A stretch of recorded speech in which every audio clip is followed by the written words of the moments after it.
थुप्रै कुराहरू समस्याहरू लिएर ती समस्याहरू 30 अर्ब 22 करोड लगानी भएको छ। त्यो लगानी डुब्ने अवस्था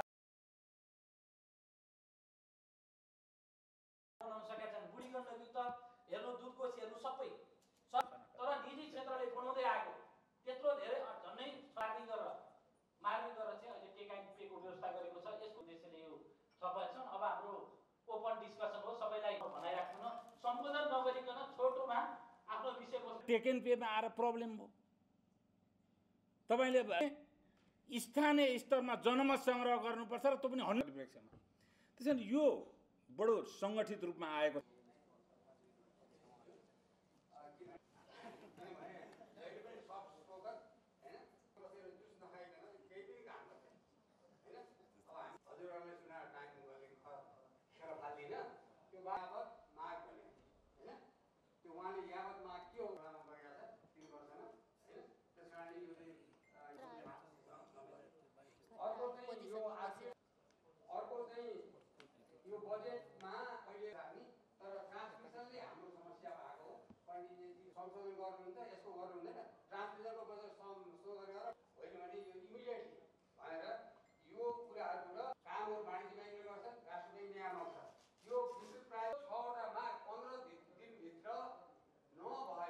धन्यवाद आत्माराम सरलाई। म इपाकका पूर्व अध्यक्ष डाक्टर अरू विषयमा पनि छलफल गर्छौँ। आज चाहिँ अलि बढी टेक एन्ड पेमै केन्द्रित।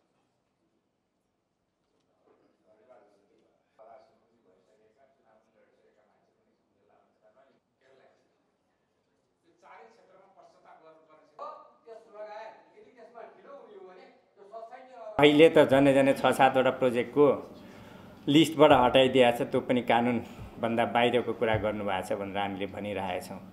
तथापि यस्ता साना साना कुराहरूमा हामी थुप्रै लामो समयदेखि लडिरहेका थियौँ र तर सेक्टर त बचिरहेको थियो, केही कुराहरूमा लडिरहेको थियौँ। तर आज हेर्दाखेरि अब त जलविद्युत पुरा भइसक्यो, नेपाली लगानीकर्ता चाहिँदैन, जति लगानी गर्नुभएको छ तपाईँहरूको डुब्यो र अब तपाईँहरू आत्महत्या गरे पनि हुन्छ भन्ने खालका कुराहरू आउन खोजे जस्तो देखिन्छ अहिले बजेटमा।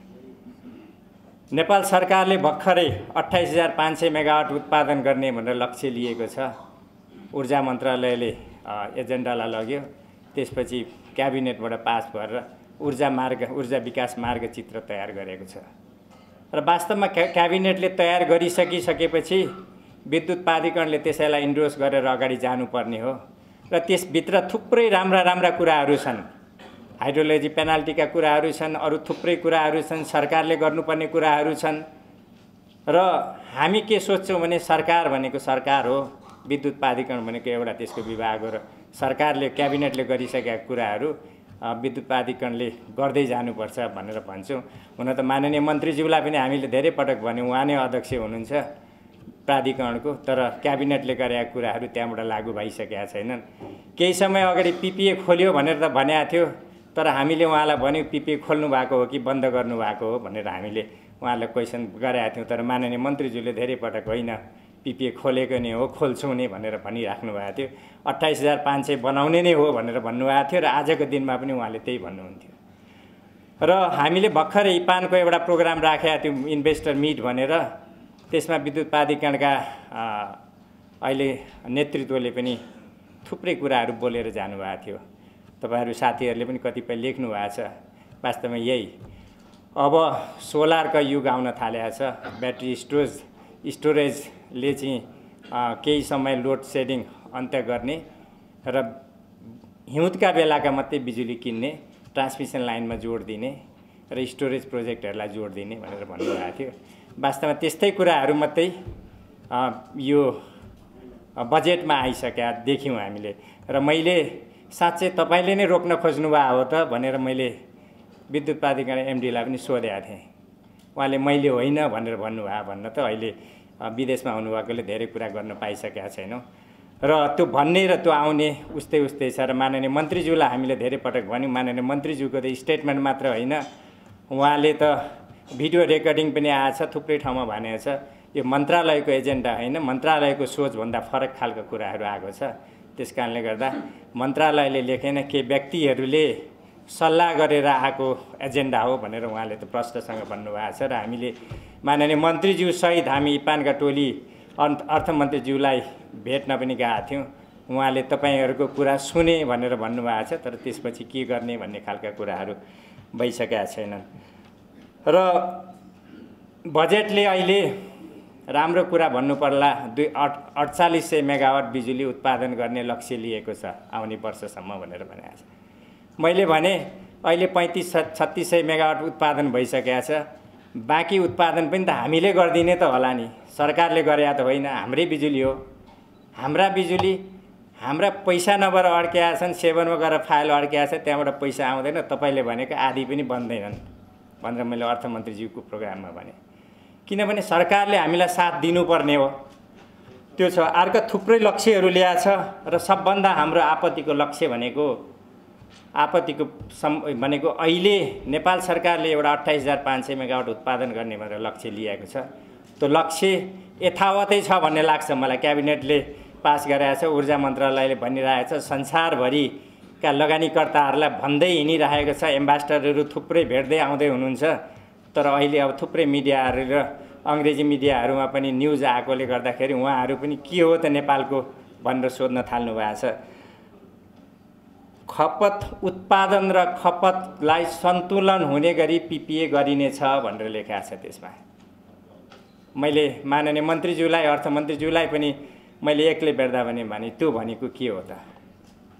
हामीसँग अहिले 10,000 11,000 मेगावाटका पिपिए गरिसकेका छौँ। हामीसँग हिउँदमा झनै अब 2-3,000 मेगावाट हुने स्थितिमा पुगेका छौँ भनेपछि अब अहिलेको खपत हेर्ने हो भने 1500 र 2000 मेगावाटको हाराहारीमा छ भनेपछि अहिले नै बिजुली बढी भइसकेछ भनेपछि हामी के भ्रममा नपरौँ भने अब सोलरका पिपिए पनि हुँदैन, स्टोरेजका पनि हुँदैन। किनभने त्यो लागत के अरे उत्पादन र खपतको ब्यालेन्स हेर्ने हो भने त हामीसँग बढी भइसकेको छ बिजुली। एउटा कुरा त्यो छ। त्यसैले मैले यो कुरा पनि जाहेर गरेका थिएँ र थुप्रै संस्था र थुप्रै माननीयज्यूहरूले पनि यो भनेको के भन्न खोज्नु भएको तपाईँलाई, अहिले हामीलाई अब बिजुली नचाहिने नै हो भनेर भन्नुभएको छ। र अर्को कुरा यो रन अफ रिभर प्रोजेक्टको टेक एन्ड पे हुनेछ भनेर भन्छ। वास्तवमा आज हामीलाई सरकारले अब ऊर्जाको विकास र राष्ट्रिय प्रायोरिटी भनेर भन्यो, हामी त्यतैतिर हुम्यौँ। र आजको रेकर्ड हेर्ने हो भने झन् 2100 मेगावाटका आयोजनाहरू जेनेरेसन लाइसेन्स लिएर बसिसकेका छन्। उनीहरूले जेनेरेसन लाइसेन्स लिइसकेपछि थुप्रै कामहरू गरेका छन्, बाटो बनाइसकेका छन्, जग्गा किनिसकेका छन्, टहराहरू बनाइसकेका छन्, क्वार्टरहरू बनाइसकेका छन्, अफिस इस्टाब्लिस गरिसकेका छन्। झन्डै 6400 मेगावाटभन्दा बढीका आयोजनाहरूले जेनेरेसन लाइसेन्समा एप्लाई गरिसकेका छन्। उनीहरूले पनि थुप्रै कुराहरू गरिसकेका छन् र अहिले झन्डै 5000 भन्दा बढी मेगावाटका आयोजनाले चाहिँ यो पिपिएमा एप्लाई गरिसकेका छन् र झन्डै 3000 मेगावाटका आयोजनाहरू लाइसेन्सको लागि एप्लाई गरेका छन् भनेपछि 17117 मेगावाटका आयोजनाले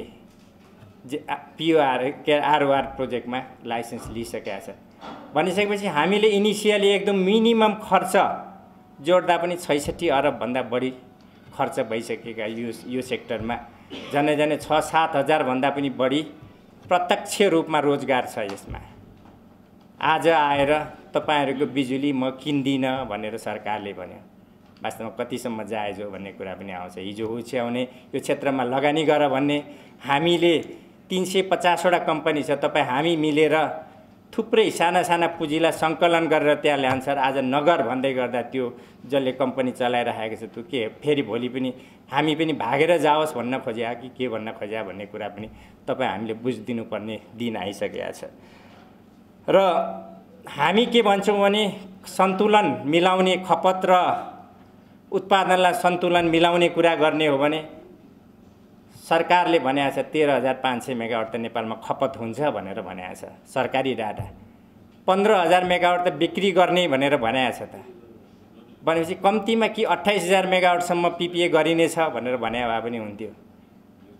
र हामीले त सरकारलाई के भनेका छौँ भने यदि साँच्चै नै सरकार ले गर्न नसक्ने हो भने, सरकारले हात उठाउने हो भने, यदि साँच्चै नै विद्युत प्राधिकरण म गर्न सक्दिनँ भन्ने हो भने, सक्न त सकेका छैन। 5 वर्ष अगाडि ट्रान्समिसन लाइन बनाउनु पर्ने हो, आज पनि बनाउन नसकेर हामी आफै पैसा उठाएर बनाउँदैछौँ। तथापि उसले मैले हात उठाइसकेँ भनेर नभने तापनि हामीले बुझेर गर्दैछौँ। यदि साँच्चै हो भने कि विद्युत व्यापारमा निजी क्षेत्रलाई भनेर खोलिदिनु पर्थ्यो, हामी सँगसँगै जान्थ्यौँ। मैले त अस्ति भने हामी आजको दिनमा पनि यदि साँच्चै हामीले विद्युत प्राधिकरणलाई बिजुली नदिने हो भने विद्युत प्राधिकरण बन्द हुनुपर्ने स्थिति आउन सक्छ। किनभने 80% भन्दा बढी बिजुली हामीले दिएका छौँ, तर तथापि हामी उसको अत्याचार अन्यायमा बसिरहेका छौँ, सहिरहेका छौँ। किनभने एक दिन त दिन आउला, एक दिन त हामी काहीँ न काहीँ सुन्देला हाम्रो कुरा भन्ने खालको छ। तर एक पछि अर्को, अर्को पछि अर्को भनेर अन्याय गरिराख्ने र हामी कहिलेसम्म सुनिराख्ने भन्ने कुरा मेजर कुरा आउन सक्छ। त्यसैले हामी साँच्चै अन्तिम लडाइँ लड्नुपर्ने छ। किनभने यदि साँच्चै नै यो नियम, यो दुईटै शब्दहरू लेख्या छ, यदि त्यो लागू हुने हो भने कुनै पनि आयोजनाको आरओआर भनेर त भनेको छ, तर कुनै पनि आयोजनाको पिपी हुँदैन। हामी झन्डै 200-300वटा प्रोजेक्ट हामीले बत्ती बालिसक्यौँ, त्यही प्रोजेक्टले अर्को बनाउँदैछौँ भनेपछि अघिल्लो प्रोजेक्टहरू पनि डुब्न सक्ने स्थितिमा पुगिसकेका छन्। त्यसैले अब साँच्चै नै हामी कुन स्थानमा छौँ भनेर हामीले पनि देखाउनु पर्ने स्थिति आइसकेका छ। यदि साँच्चै नै हामीले, मैले अस्ति थुप्रै प्रोग्रामहरूमा भनेको थिएँ, हामी अरू जस्तो बाटोमा गएर जुलुस निकाल्न सकेनौँ, टायर बाल्न सकेनौँ। भोलिका दिनमा साँच्चै नै हामी युनिट हुनु भने हामी घरमा बसेर हाम्रो पावर हाउस बन्द गरिदिन सक्छौँ। त्यसैले गर्दाखेरि सरकारले यसतर्फ सोच्नुपर्छ भनेर हामीले भनेका छौँ। मैले धेरै प्रोग्राममा पनि भनिसकेका छु। किनभने यदि हामी मर्नु नै पर्ने, झुन्नु नै पर्ने भन्यो भने अन्तिम विकल्प पनि रोज्नुपर्ने दिन आइसकेका छ। त्यसैले हामी साँच्चै नै एक ठाउँबाट होइन, विद्युत ऐन त्यस्तै छ। हुन त फाइनल स्टेजमा आएको छ भने चाहिँ विद्युत ऐनले पनि रोकेको छ, तर कति ठाउँमा लड्ने। हामीले यही कुराहरूमा सम्माननीय प्रधानमन्त्रीज्यूलाई भेट्यौँ र सायद हामीले भेट्नुपर्ने बाँकी काहीँ छैन। 7 का इस्युमा पनि सबैलाई भेट्यौँ, अहिलेका इस्युहरूमा पनि सबैलाई भेट्यौँ। विद्युत विधेयकको त अब तपाईँहरूले पनि थुप्रैले साथ दिनुभयो। त्यसैले गर्दाखेरि यो साँच्चै नै अब यो सेक्टर अप्ठ्यारो स्थितिमा पारेको छ। हिजो थुप्रै माननीयज्यूहरूले मलाई पनि सोध्नुभयो र सरकारको लक्ष्य त 28,500 होइन भनेर भनेको थिएँ। मैले हो भने आजको पनि हेर्दा 28,500 नै हो, तर हामी बाहेकको लक्ष्य हो कि भन्ने खालको बुझिँदैछ। र हामीलाई खेद्ने, हामीले लिएको लाइसेन्सहरू अब हामी सकेनौँ है भनेर निकालिदिने, सिलिन्डर गर्न लाउने, त्यसपछि भारतमा त 15,000 बेच्ने भनेर सरकारले सही गरिसकेकै छ नि। त्यसपछि उनीहरू नै आएर बनाउने, उनीहरूले लाने हो कि, त्यतातिर हामीले पनि सोच्नुपर्ने दिन आइसकेका छ। त्यसैले हामी सम्पूर्ण, हुन त म विशेष धन्यवाद पनि दिन चाहन्छु मिडियाका साथीहरूलाई। वास्तवमा एकदमै ठुलो साथ दिनुभएको छ यो क्षेत्रलाई बचाउनको लागि, र अब अझै तपाईँहरूको साथ पनि चाहेको छ जस्तो लाग्छ मलाई। किनभने हामी साँच्चै नै अप्ठ्यारो स्थितिमा पुगिसकेका छौँ र हामी प्रोजेक्ट, अब आउने प्रोजेक्ट मात्रै बन्द हुने होइनन्, साँच्चै नै हामी छोडेर भाग्नुपर्ने दिन आउन सक्छ थुप्रै साथीहरूको। र यो क्षेत्रलाई साँच्चै नै आज जेसुकै भने तापनि 5 वर्षपछि, हुन त अहिले 2030 सालसम्म बिजुली इम्पोर्ट गर्नुपर्ने छ भनेर प्राधिकरणले भनिरहेको छ। यदि यो नीति लाग्ने हो भने 30 सालसम्म होइन, सधैँको लागि हामीले हिउँदमा बिजुली इम्पोर्ट गरेर नेपालको लोड सेडिङ धान्ने भन्ने नीति साथ अगाडि बढ्या हो कि भन्ने लाग्छ। त्यस कारणले गर्दा मन्त्रालयले लग्या होइन भन्छ, प्राधिकरणले मैले दिए भन्ने हुन्छ। लेखेर त दिया छैन रहेछ, तर लेखेर दिया भन्दाखेरि पर्सनल एप्रोच ठुलो कुरा हुने रहेछ कि भन्ने कुरा यसमा बुझिन्छ। र माननीय मन्त्रीज्यूले पनि त्यसै भन्नुभयो, यो कसैले लेखेर दिया छैन, तर उहाँहरूले छलफल गरेर यो ल्याउनु भएको रहेछ भनेर भन्यो। तर छलफलमा को थियो भन्ने कुरा चाहिँ भएको छैन, सायद थाहा हुनु सक्ला तपाईँहरूलाई।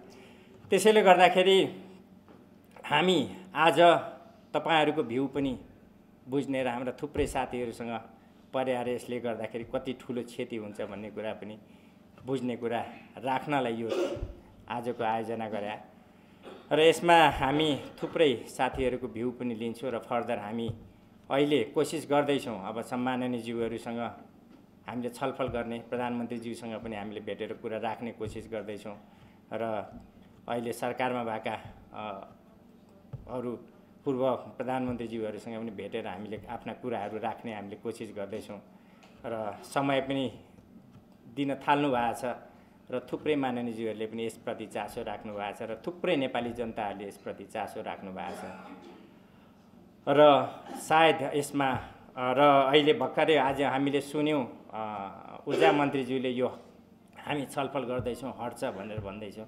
अब यो मात्र हट्ने होइन, हाम्रा भएका थुप्रै समस्याहरू एकसाथ हटाउनुपर्छ र हटाउन लाग्नुपर्छ भन्ने पनि साथीहरूलाई अनुरोध गर्न चाहन्छु र यति भन्दै मेरो 2 शब्द यहाँ अन्त गर्दैछु र सधैँ नै तपाईँहरूको साथ सहयोगको अपेक्षा गर्दछु। हस्, धन्यवाद। यो प्राइभेट सेक्टरलाई कोमामा पुर्याउने काम हाम्रो अरुण सुवेदी दाइले भने जस्तै नियोजित ढङ्गले आएको छ भन्ने कुरामा हामीलाई कति भ्रम छ भने त्यो भ्रमबाट हामी मुक्त हुनुपर्छ। सङ्घर्ष बिना अधिकार प्राप्त हुँदैन भन्ने कुरामा हामी सबैजना सचेत हुनु पर्यो र हामीमा लागेको एउटा बानी के छ भने यसलाई अन्यथा नमान्नु होला। जोले त्यो गर्नुभएको छ त्यसलाई मलाई पनि मैले गरेको छु भने मलाई लाग्छ आफ्नो काम सार्नको लागि हामी तुम शरणम हजुर ठिक हजुर नभए हुँदैन भन्ने जुन प्रवृत्तिमा छौँ त्यो मानसिकताबाट मुक्ति नभएसम्म हामी यो लडाइँ जित्न सक्दैनौँ। मैले फर इक्जाम्पल भनेको हाम्रो आत्माराम सरले अहिले भन्नुभयो बत्ती बन्द गर्ने कुरा हाम्रो कृष्ण आचार्य सर अध्यक्ष हुँदा हामीले जोरदार रूपमा उठाएको थियौँ। बन्द गर्ने एमडीको कार्यकक्षमा पुग्ने बेलामा जम्मा 10-12 जना मान्छे त्यहाँ उपस्थित हुनुभयो र त्यो कार्यक्रम सफल हुन सकेन। मैले पूर्व स्मरण गराएको यहाँहरूलाई र के भन्दै जानुभयो साथीहरू पछि के पनि थाहा भयो भने त मैले त भने होइन सर मेरो त्यो काम गरिदिनु पर्यो र फल्नाले भने भनेर दोषको भारी बोकाउने काम पनि विगतमा हामीले भएकै छौँ। तथापि यो कुरालाई अन्यथा नलिदिनु होला। यो प्रवृत्ति हामीले नदेखेसम्म हामी अगाडि बढ्न सक्दैनौँ। बुढी मरी भन्दा काल पल्क्यो भन्ने कुरा चाहिँ अत्यन्त गम्भीर हुन्छ भन्ने कुरा सबैले सोचौँ। अहिले विषय उठिरहेको छ यो टेक ऐन पिपिएको मात्रै धेरै समस्याहरू छन्। यहाँ निजी सेक्टरलाई हेपेका पेलेका धेरै कुराहरू छन्। जस्तै हाम्रो कति आयोजनाहरू अहिले कन्टिन्जेन्सीमा छन्। जस्तै म तपाईँहरूलाई उदाहरण दिन्छु, 30 मेगावाटको न्यादी बनिरहँदा पनि आयोजना कन्टिन्जेन्सीमा जानुपर्छ भनेर न्यादी हाइड्रो पावरलाई सबभन्दा पहिलो सही गराउने विद्युत प्राधिकरणको पावर ट्रेड ती जिउँदैछ। त्योभन्दा पछि 300 मेगावाटका आयोजनाहरू थपिए। त्यहाँ क्रमिक रूपमा त्यो काम अगाडि बढिरहेको छ र यहाँनिर सम्बन्धित प्रोजेक्टहरू चाहिँ भटाभट पावर इभ्यासन हुने, हाम्रा प्रोजेक्टहरू चाहिँ हाम्रा पावर इभ्यासन नहुने र बैङ्कको ब्याज तिर्न नसक्ने अवस्थामा पुगेर डिफल्टर हुनुपर्ने अवस्था छ। यो विषय इपानले गम्भीर रूपमा उठाओस् भन्ने म आग्रह गर्न चाहन्छु। ड्यासमा आसीन मित्रहरूलाई यो गम्भीर विषय हो। अर्को विषय छ, सरकार पिपिए गर्दैन र विद्युत विकास विभागबाट जेनेरेसन लाइसेन्स उहिले लियो भने लाइसेन्स थमाइसक्यो। त्यो लाइसेन्सको म्याद भटाभट गुजिरहेको छ। जम्मा 5 वर्षभन्दा बढी त थप्न पाइँदैन होला। पिपिए नभए फाइनेन्सियल क्लोजर हुँदैन। त्यो लाइसेन्स बचाउन सँगसँगै पिपिए सँगसँगै लाइसेन्सको म्याद पनि थप्नुपर्छ भन्ने कुरा लानुपर्छै पर्दैन। यो सान्दर्भिक विषयवस्तुहरूलाई यहाँले मनन गरेर टिपोट गरेर उठाएर लानुपर्छ भन्ने म आग्रह गर्न चाहन्छु। मलाई अचम्म लाग्यो यो देश कसले चलाएको छ? अर्थमन्त्रीज्यूले बजेट बनाउने होला होइन दाइ? 19-20 खरबको बजेट बनाउनु भएको छ। त्यसमा 14-15 खरबको म राजस्व उठाउँछु भन्नुभएको छ। राजस्व कहाँबाट आउने होला? हामीले प्राथमिकता क्रमको 1 नम्बरमा राखेको क्षेत्रमा तपाईँको यो खालको नीतिगत निर्णय गरेपछि यो राजस्व उठेर आउला?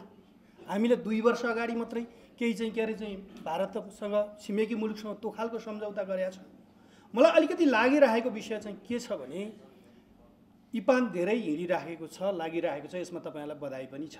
लगानीकर्ताहरूलाई के अरे इन्भेस्ट गर, हाइड्रो पावरमा डेभलप गर भनेर जब ब्ल्याकआउटको समय थियो त्यति बेला चाहिँ सबैलाई आह्वान गरे।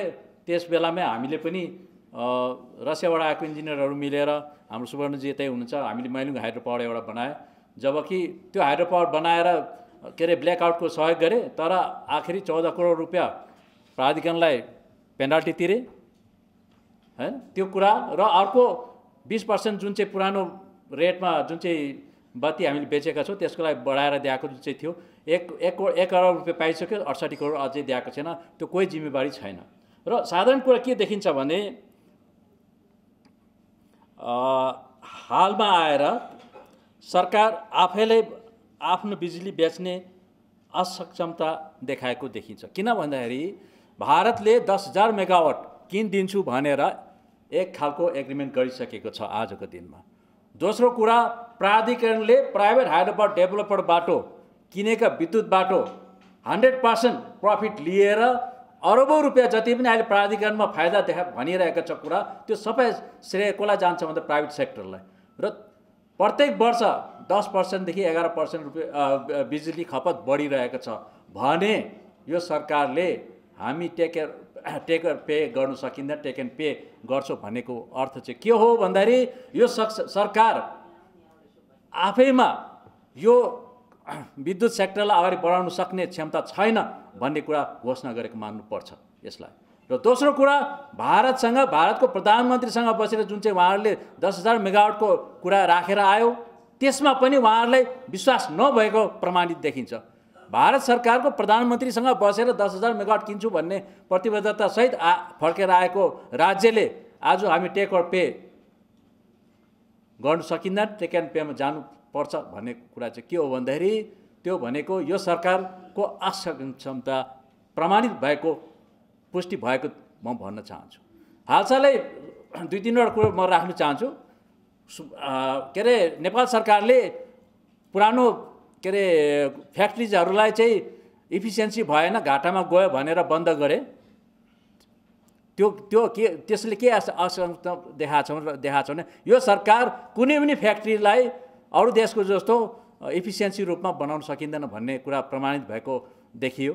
दोस्रो आएर हालै विदेश भ्रमणमा जाँदाखेरि हाम्रो सरकारले के पनि भनेको सुनियो भन्दाखेरि हामी विदेशमा गएर ग्रान्ट मात्रै लिन्छौँ, लोन लिँदैन भन्नाले के बुझिन्छ भन्दाखेरि यो सरकार कुनै पनि विकासको लागि विदेशमा गएर लोन लिएर रेभिन्यू जेनेरेटेड प्रोजेक्टहरू गर्नु सक्ने क्षमता छैन भन्ने प्रमाण भएको देखिन्छ। र आज आएर हिजो हामीले त्यो कुरामा वास्ता गरेन, तर आज आएर यो हाइड्रो पावर सेक्टरमा पनि उहाँहरूले त्यही कुरा चाहिँ पुष्टि गरेको देखिन्छ। त्यही भएको हुनाले म हाम्रो इपानका कार्यकारी समितिलाई के भन्न चाहन्छु भने यो इमिडिएटली एक्सनमा जानुपर्छ। त्यसको लागि अघि हाम्रो पूर्व वक्ताले भनेको जस्तो यो मन्त्रीजीले मलाई थाहा भएन, म यसमा दोषी छैन भन्ने कुराहरू बिर्सिनु पर्यो। यो मन्त्रीले जिम्मेवारी लिनु पर्यो, येस ओर नो। कि त इपानको कुरा उहाँले राजीनामा दिनु पर्यो, कि त सरकारलाई गएर इपानसँग गएर सरकारसँग जुझ्ने प्रतिबद्धता र लिड गर्नु पर्यो, होइन भने उहाँले राजीनामा दिनुपर्छ। यो कुरामा हामीले इपानले जोरदार आवाज उठाउनु पर्यो। दोस्रो कुरा, इमिडिएट ब्याङ्कर्स एसोसिएसनसँग यहाँले गएर कुरा राख्नु पर्यो। ब्याङ्कर्स एसोसिएसनले अब आइन्दा टेक एन्ड पेमा लगानी गर्ने कि नगर्ने भन्ने कुरा विदिन 2-3 डेज यहाँले उहाँहरूको राय सल्लाह लिनु पर्यो, लिखित रूपमा उहाँहरूको के अरे प्रतिबद्धता लिनु पर्यो। यो होइन कि कुनै व्यक्तिहरूले ल हाम्रो त ब्याङ्कलेबाट जसरी पनि लोन मिलाइहाल्छु नि भन्ने खालको सोच राखेर कार्यक समितिले जानु भएन। ब्याङ्कर्स एसोसिएसनसँग कुरा गरेर तुरुन्तै यदि उहाँहरूले अब टेक एन्ड पेमा लगानी नगर्ने हो भने लिखित रूपमा उहाँहरूसँग कागज लिनुहोस् र यो सरकारलाई के भन्नु पर्यो भन्दाखेरि तपाईँहरूले नेपाल ब्याङ्कले कि त लोनको व्यवस्था मिलाउनु पर्यो, होइन भने यो सम्पूर्ण के अरे हाइड्रो पावर सेक्टर चाहिँ धराशयी हुन्छ। मान्छेलाई देउता बनाउनु भयो तपाईँहरूले। तपाईँहरू कोही मिडिया पनि समाज हुन्छ, समाज सञ्जाल पनि हुन्छ, तपाईँहरू इपान पनि हुनुहुन्छ। तर तपाईँले रियालिटी कुरा चाहिँ वास्तवमा यो अहिले गणेश सरले भन्नुभयो, अघि डाक्टर सुवेदीले पनि भन्नुभयो, 80% चाहिँ तपाईँको योगदान अहिले विद्युत प्राधिकरण छ। विद्युत प्राधिकरणको बत्ती कसरी बलिराखेको छ? हाम्रो विद्युत प्राधिकरण बलियो अवस्थामा छैन। तपाईँहरूलाई एउटा त्यो हिजो अस्ति यातायात व्यवसायले सञ्चालन गरेको आन्दोलन त सरकारले खुट्टा टेक्यो।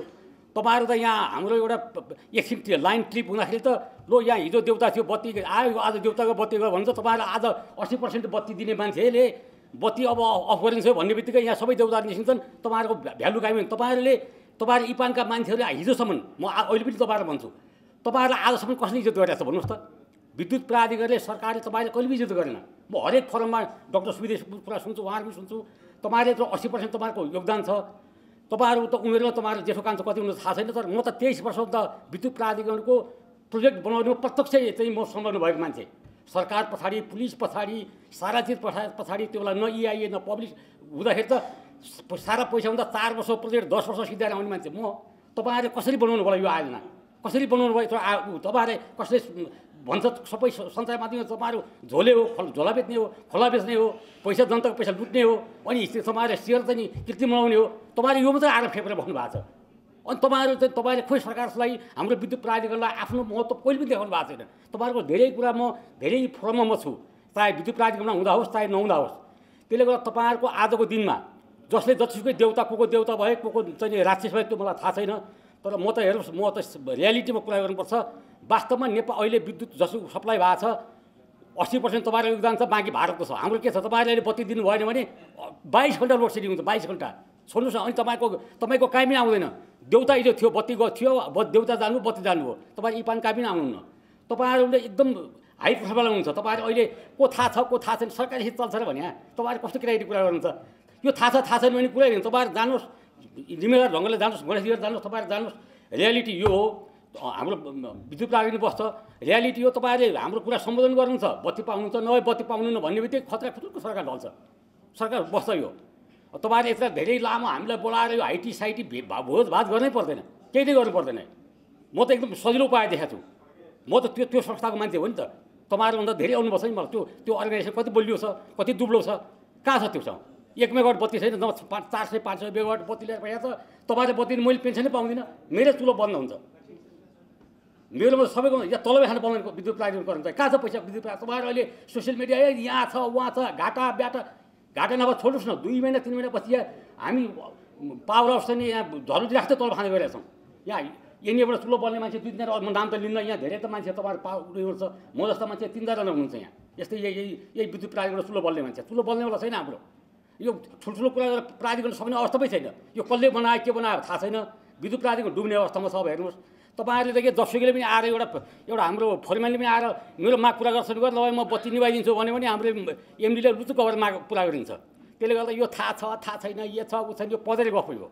तपाईँहरू जानुहोस्, जिम्मेवार ढङ्गले मान्छे बस्नुहोस्। गणेशजी भन्नुहुन्छ कि डाक्टर सुविधि भन्यो कि यो काङ्ग्रेसका साथीहरू भन्यो कि एमालेका साथी भन्यो कि को बस्यो, तपाईँहरूको कुरा हो यो हाम्रो कुरा भयो नि। हेर्नुहोस्, यो बुझ्नु नि कुरा। तपाईँहरू जो बस्ने हो सबभन्दा पार्टी बस्ने हो कि यहाँ आएर ठुल्ठुलो प्रजातन्त्रले कुरा गर्ने, त्यहाँ गएर हाम्रो त यस्तो हो भन्ने। तपाईँले अब यो आरसिडी कुरा गर्नु भने बलरामजी तपाईँ भन्नुहोस् त, 6 महिना 2 वर्ष आरसिडी थपेर तपाईँ प्रोजेक्ट बन्छ। एउटा प्रोजेक्ट मलाई 5 वर्ष 6 वर्ष लाग्छ। तपाईँ 2 वर्षमा आरसिडीको चक्र पस्नु भएको छ। त्यसमा अन्डर टेबल छ, ओभर टेबल छ। तपाईँ केटाकेटी कुरा गरेर तपाईँ 2 वर्ष आरसिडी कुरा गरेर हिँड्नुहुन्छ। यहाँ रियालिटीमा जानुहोस् न। हामी संसार तपाईँहरू अहिले पनि म दोहोऱ्याएर भन्छु, म जतिको अनुभव भएको मान्छे पैसा देखाउनुहोस् त। 22-23 वर्ष प्रोजेक्ट बनाएर आएको मान्छे हो म। तपाईँको प्रोजेक्टमा के टु कदेखि ग्यासमा कहाँ समस्या छ तपाईँहरूभन्दा जल्दी मैले देखाएको छु। सरकारको तर्फबाट काम गर्दा तपाईँहरू त कति हन्ड्रेड सेउनु भएको छ। तपाईँले त पैसा चोरेर ल्याएको छैन नि, ब्याङ्कबाट लोन लिएको होला, कहाँ लिएको होला। तपाईँहरू कहीँ पनि इज्जत छैन। ल जहिले पनि इपानको यत्रो भने 80% भन्छ हाम्रो विद्युत प्राधिकरण वार्षिक सभा भन्छ। बल्ल बल्ल बल्ल यो इपानको अध्यक्षले 4 साल कि 15 सालदेखि वार्षिक सभा मञ्चमा बस्नु पाएको छैन। अरू सर कसले बस्नु पाएको थियो? त्यो पनि मैले भनेर हो। मैले त सबै म थिएँ त्यो बेलामा। ए भाइ राख्नु यो इपानको पनि अघि छ। तपाईँहरू के स्वार्थ छ यसमा? तपाईँहरू यहाँ भाषण ठुल्ठुलो गर्नुहुन्छ, तपाईँको पक्का स्वार्थ छ। नभए इपान यत्रो 80% विद्युत दिने मान्छे यो लेभलमा बोलाएर यहाँ थाहा भएन छ हजुर ऊ थाहा भन्ने हुन्छ? हुँदैन नि। तपाईँ दिनुहोस् न विज्ञप्ति, ज्ञापन पत्र दिनुहोस् त। त्यसले गर्दा तपाईँहरूको यहाँ काहीँ कमजोरी छ। हेर्नुहोस्, तपाईँलाई म अहिले पनि भनिदिन्छु, म त यो टेक्ने पे भने त केटाकेटी कुरा हो। यो अवस्थामा यो विद्युत प्राधिकरणलाई यो अवस्था पुऱ्याउनु त सरकारको पोलिसी नै यसमा छ। हामी पनि लागेको छ, हामी पनि छौँ यसमा। जुन संस्था 11 वर्षदेखि यो 1 लाइन विद्युत 1 किलोमिटर ट्रान्समिसन लाइन बनाएको छैन हाम्रो। देखाउनुहोस् कोही तथ्याङ्कको कोही आवस्था लो बस गरौँ न, बाहिर सोसियल मिडियामा गाली गर्नुला, यहाँ कोही जल सरकारविद भएर कोही कुरा गरेर अर्को कुरा हो। तर तपाईँ त सबै बुझेको मान्छेहरू हुनुहुन्छ नि, यहाँ हाइड्रो पावरमा लागेको मान्छेहरू हुनुहुन्छ नि। यहाँ यो मञ्चमा बस्ने मान्छे हाइड्रो पावरमा लागेको मान्छे हो। म त तपाईँहरू अहिले भने म गर्व साथ भन्छु, तपाईँहरूभन्दा म प्रोजेक्ट बनाउने म त सबभन्दा सिनियर मान्छे हो। त्यस कारणले गर्दा यो क्षेत्रमा तपाईँहरूले लाग्नुहोस्, गर्नुहोस्। तपाईँहरू यो नेतृत्वमा बस्ने मान्छेहरूले आफ्नो स्वार्थ त्यागेर कुरा गर्नु सबैको। यो मान्छे भेला पारेर हाइटी साइटी चियासिया पार्ला निवाला छैन। अहिले पनि म रियालिटी कुरा गर्छु हेर्नुहोस् तपाईँले सन्तोष ठुलाको आफ्नो ठाउँमा छ तपाईँहरूको मन्त्रीसँग एप्रोच छ एमडी ल अब त्यस कारणले गर्दा अब म भन्छु तपाईँहरूलाई यो विद्युत निभाउने कुरामा नजानुहोस् तपाईँहरू यो अहिले यो भाषणको कन्जम्सनलाई त भन्नुभयो होला यो काममा लाग्दै नलाग्नुहोस् किनभने फेरि देउता निस्किन्छन् यहाँ तपाईँको त इनामै आउँदैन हेर्नुहोस् मैले भनिदिन्छु तपाईँको यो देउता कुरा हुन्छन् त्यसो भएको हुनाले तपाईँहरू जानुहोस् मन्त्रीजीसँग अथवा प्रधानमन्त्रीसँग विष्णु पौडेलसँग हाम्रो एमडीसँग कोसँग बस्नुहोस् 15-20 दिन 1 महिनाको टाइम दिनुहोस् यो लगायतका सम्पूर्ण इपानका सबै माग सम्बन्धमा तपाईँहरू लाग्नुहोस् र बेला बेलामा हामीले यो उपलब्धि गरेर सुनाएर हाइटी गराउनुहोस् यति भन्दै मेरो आफ्नो भन्ने सुन्नु प्राधिकरण कहाँ छ यार बत्ती हामी अहिले पनि टेक ओभर पेमा हाम्रो सुन्नुहोस् न सर हामी त हाम्रो स्पेलवे गर्छौँ हाम्रो पावर विद्युत प्राधिकरण पावर स्पेलवे गर्छौँ हामी धेरै कुरा आइसक्यो र अब धेरै कुरा आइसक्यो अब इपानले के गर्ने भन्ने त कुरा होला नि होइन अब हामीले के गर्ने किनभने बोलाएको पनि टेक एन्ड पेको सन्दर्भमा के गर्ने भन्ने भेला हो सुझावहरू पनि धेरै आयो अब यो टेक एन्ड पेको विषय चाहिँ त्यत्तिकै आएको होइन यो चाहिँ जानी बुझिकन आएको हो यो नेपाल विद्युत प्राधिकरणसँग सम्बन्धित व्यक्तिहरूले 2.5 महिना अगाडि नै अब आरओआरको पिपिएलाई डिस्करेज गर्दाखेरि के हुन्छ आरओआर पिपिए चाहिँ टेकर पेमा गऱ्यो भने के हुन्छ भनेर संवाद गरेको मलाई जानकारी छ आरओआरको पिपिए टेकर पे गऱ्यो भनेदेखि प्राइभेट सेक्टरले आयोजना बनाउन सक्दैन ब्याङ्कले लोन दिँदैन प्राइभेट सेक्टर त्यो रिस्क टेक गर्ने ठाउँमा छैन भनेर भन्दाखेरि विद्युत प्राधिकरणले सम्पूर्ण रिस्क बेहोर दिने प्राइभेटले नाफा कमाउने त त्यसैले आरओआरलाई डिस्करेज गर्नुपर्ने छ भन्ने कुरा 2-2.5 महिना अगाडि नै आएको थियो त्यसैले बजेटमा जे कुरा आएको छ त्यो सुझाव लिखित छ अथवा अलिखित छ तर त्यो सुझाव काहीँ न काहीँबाट गएको छ हामीहरू यही भित्रका मान्छेहरू मध्ये पनि कतिपयलाई त्यो प्रश्न सोधिएको थियो होला उहाँहरूले के भन्नुभयो होला भन्ने कुरा चाहिँ आफैले भनौँ न हामीले के भनेका थियौँ त्यसैले मलाई लाग्दैन बिना सुझाव बिना छलफल यो आएको होइन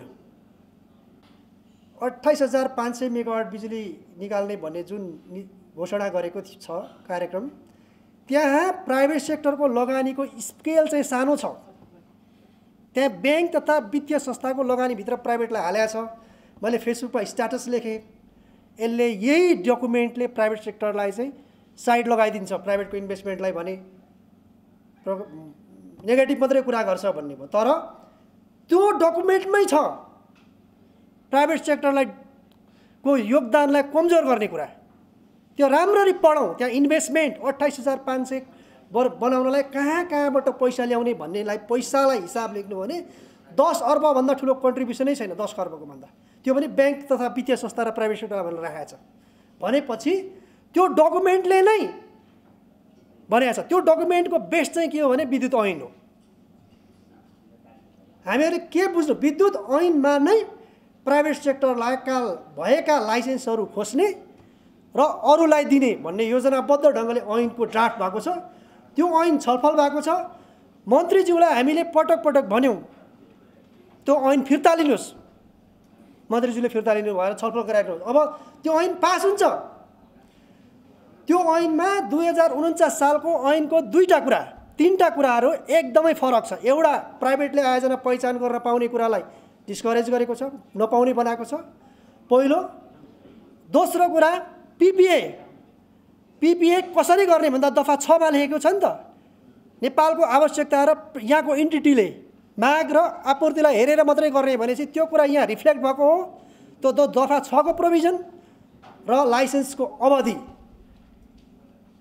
विद्युत ऐन 2049 को दफा 10 को उपदफा 1 को प्रोभिजन ल्याएर हालेको छ एक उपदफा 4 ले भन्छ 50% वा सोभन्दा बढी स्वदेशी लगानी भएको लाइसेन्स ट्रान्सफर हुँदैन त्यो चाहिँ त्यसैलाई कन्टिन्यू दिन्छ हुन्छ आज हामी आइपिओबाट यत्रा मान्छेको लगानी छ 65 लाख मान्छेले लगानी गरेका छौँ तर लाइसेन्स ट्रान्सफर हुने प्रोभिजन लिएर आएको छ हामी चुप लागेर बसेका छौँ मेरो सम्पत्ति जान सरकारले लगिदिँदैछ तर हामी चुप लागेर बसेका छौँ त्यसैले विद्युत ऐनको ड्राफ्टको बेसमा यी नीतिहरू बनिरहेका छन् त्यसैले त्यो ऐन संसदबाट पास हुँदा पनि यस्तै हो मन्त्रीज्यूले भन्नुहुन्छ मलाई थाहा भएन। हाम्रो त यो सुझावै थिएन। सांसदले भन्छन् हामीलाई थाहा भएन, तर पास त गर्यो। बजेटमा टेक एन्ड पे आयो, मन्त्रीलाई थाहा छैन, ऊर्जा मन्त्रीलाई थाहा छैन, सचिवलाई थाहा छैन, एमडीलाई थाहा छैन, अर्थमन्त्रीलाई थाहा छैन। अब थाहा छैन भने लागु हुन्छ कि हुँदैन त? हुन त आयो, हामी त केही गर्न सक्दैनौँ। भनेपछि नियोजित रूपमा प्राइभेट सेक्टरलाई डिस्करेज गर्ने योजनाबद्ध ढङ्गले आएको, यसमा नजानेर नबुझेर छलफल नै नगरेर आएको हो जस्तो मलाई चाहिँ लाग्दैन। त्यसैले हामीहरूले के बुझ्नु पर्यो भने यो गम्भीर छ। मैले विगतमा लामो समयदेखि पटक पटक भन्दै आएको कुरा के हो भने हामीहरूले यसरी हामीले लबिङलाई प्रेसरको मोडलमा लगेनौँ र नेतासँगको भेटघाटलाई मात्रै लबिङ ठान्यौँ भने यो लबिङबाट पार लाग्नेवाला छैन भनेर मैले पहिलेदेखि भनिरहेको। नेतासँगको भेटघाट, नेतासँगको फोटो खिचाइले मात्रै लबिङ हुँदैन। लबिङ प्रेसरको रूपमा जानु पर्यो। हामीहरूले लबिङ गर्ने हो भने यो विषयसँगै विद्युत ऐनको विषय, वनको विषय अस्ति हामीले गऱ्यौँ नि, जुन तपाईँको यो दबाब स्वरूप गरेको एउटा मात्रै, हाम्रो यो कार्य समितिबाट आएर गरेको एउटा मात्रै दबाब स्वरूपको काम के थियो भने सेवनको विषयमा हामीले गरेको छलफल हो। त्यस्तरी दबाबको रूपमा काम गऱ्यो भने त्यसले काम गर्छ। त्यसले त्यहाँभित्र पनि तपाईँलाई खेल्ने, मैले गरेको होइन, फलानाले गरेको, उसले गरेको भन्ने कुरा नगरिकन एकजुट भएर लाग्ने पनि काम गर्छ। त्यसैले म के भन्छु भने इपानले अब हामी सकिन लाग्यौँ है। अब विद्युत विधेयक पास भएको भोलिपल्ट सबै सकिने हो। 65 लाख लगानीकर्ता जसको आइपिओमा पैसा छ नि उसको सेयर पनि जानेवाला छ। ती मान्छेलाई हामीले बुझायौँ भने आज एउटा हाइड्रो पावर प्रोजेक्टको प्रमोटर सेयर 8,500 9,000 छ। यत्रा हाइड्रो पावरका प्रमोटर सेयरहरूलाई हामीले यो कुरा भन्न सकेनौँ। सेभनमा गएर प्रमोटरमा लगानी गर्ने मान्छेलाई मात्रै लगेर सेभनमा लगेर चाहिँ हामीहरूले चाहिँ धर्ना दिएको भए के हुन्थ्यो? यत्रा मान्छेको लगानी छ, अड्केर बस्यो नि त। त्यसैले आन्दोलनका कार्यक्रमहरूलाई घोषणा गरेर जनतालाई विषयवस्तु बुझाएर, लगानीकर्तालाई विषयवस्तु बुझाएर हामीले के बुझ्नु पर्यो भने यो सरकार राजनीतिक हो। यो राजनीतिक परिवर्तन दबावले मात्रै भएको हो। उहाँहरू आन्दोलन गरेर आएको, उहाँहरू दबावबाट आएको, उहाँहरू बौद्धिक बहस छलफल र तर्कबाट आएको होइन। त्यसैले उहाँहरूले आन्दोलन र दबावलाई मात्रै बुझ्नुहुन्छ। जनतालाई बुझाउने गरी सरकारले तपाईँहरूले गरेको लगानीमा यसरी चाहिँ हामीलाई देखाउने होइन नि, हामी त एउटा माध्यम मात्रै हो। हाम्रो माध्यमबाट 65 लाख 70 लाख मान्छेले लगानी गरेको छ। यी प्रोजेक्टहरूमा कति मान्छेको लगानी छ? यी सबै लगानीकर्ताहरूलाई हामीले सडकमा ल्याउने गरेका मोडेलहरू टाइम लाग्ला, तर टाइम लागे पनि सफल हुन सकिन्छ। किनभने मान्छेलाई तिम्रो सम्पत्ति समाप्त हुन लाग्यो भनेपछि त मान्छे सडकमा आउँछ नि। त्यसका लागि म के गरौँ भन्छु भने अब कार्यक्रमको एउटा मोडेल के बनाऊँ भने पहिलो कुरा संवाद गरौँ, एकैचोटि बन्दमा होइन। बन्द अन्तिम विकल्प हो, बन्द चाहिँ अन्तिम हो। बन्द अहिले आएर गर्ने होइन, बन्द चाहिँ मङ्सिर पुसमा गर्ने हो। मङ्सिर पुससम्मको आन्दोलनको कार्यक्रम हामी सेड्युलिङ गरौँ। जब बत्ती हुँदैन त्यो दिन बन्द गर्ने हो क्या। अहिले बन्द गरेर त विद्युत प्राधिकरणलाई फाइदा हुन्छ। अहिले उसैले कन्टिन्युसनमा काट्छ नि त लाइन। त्यसैले पहिलो चरणमा हामीहरूले बजेट संसदमा पेश भएको हुनाले सांसदहरूसँग बजेटकोमा आएको यो प्रोभिजनको बारेमा छलफल गरौँ। सांसदहरूलाई यो प्रोभिजनले नेपालमा हाइड्रो पावरमा भइरहेको लगानीलाई यसरी पलायन गराउँछ भनेर बुझाउँ। दोस्रो, प्रमुख राजनीतिक पार्टीहरूसँग संवाद गरौँ, पार्टीहरूसँग छलफल गरौँ, उहाँहरूलाई पनि बुझाउँ। कतिपयले नबुझेको पनि हुनसक्छ, टेकर पे र टेक एन्ड पे भन्ने नबुझेको हुनसक्छ। तेस्रो कुरा, मिडियाका साथीहरूलाई पनि हामीले बुझाउँ। कतिपयले नबुझेको हुनुहुन्छ, उहाँहरूसँग पनि हामी छलफल गरौँ।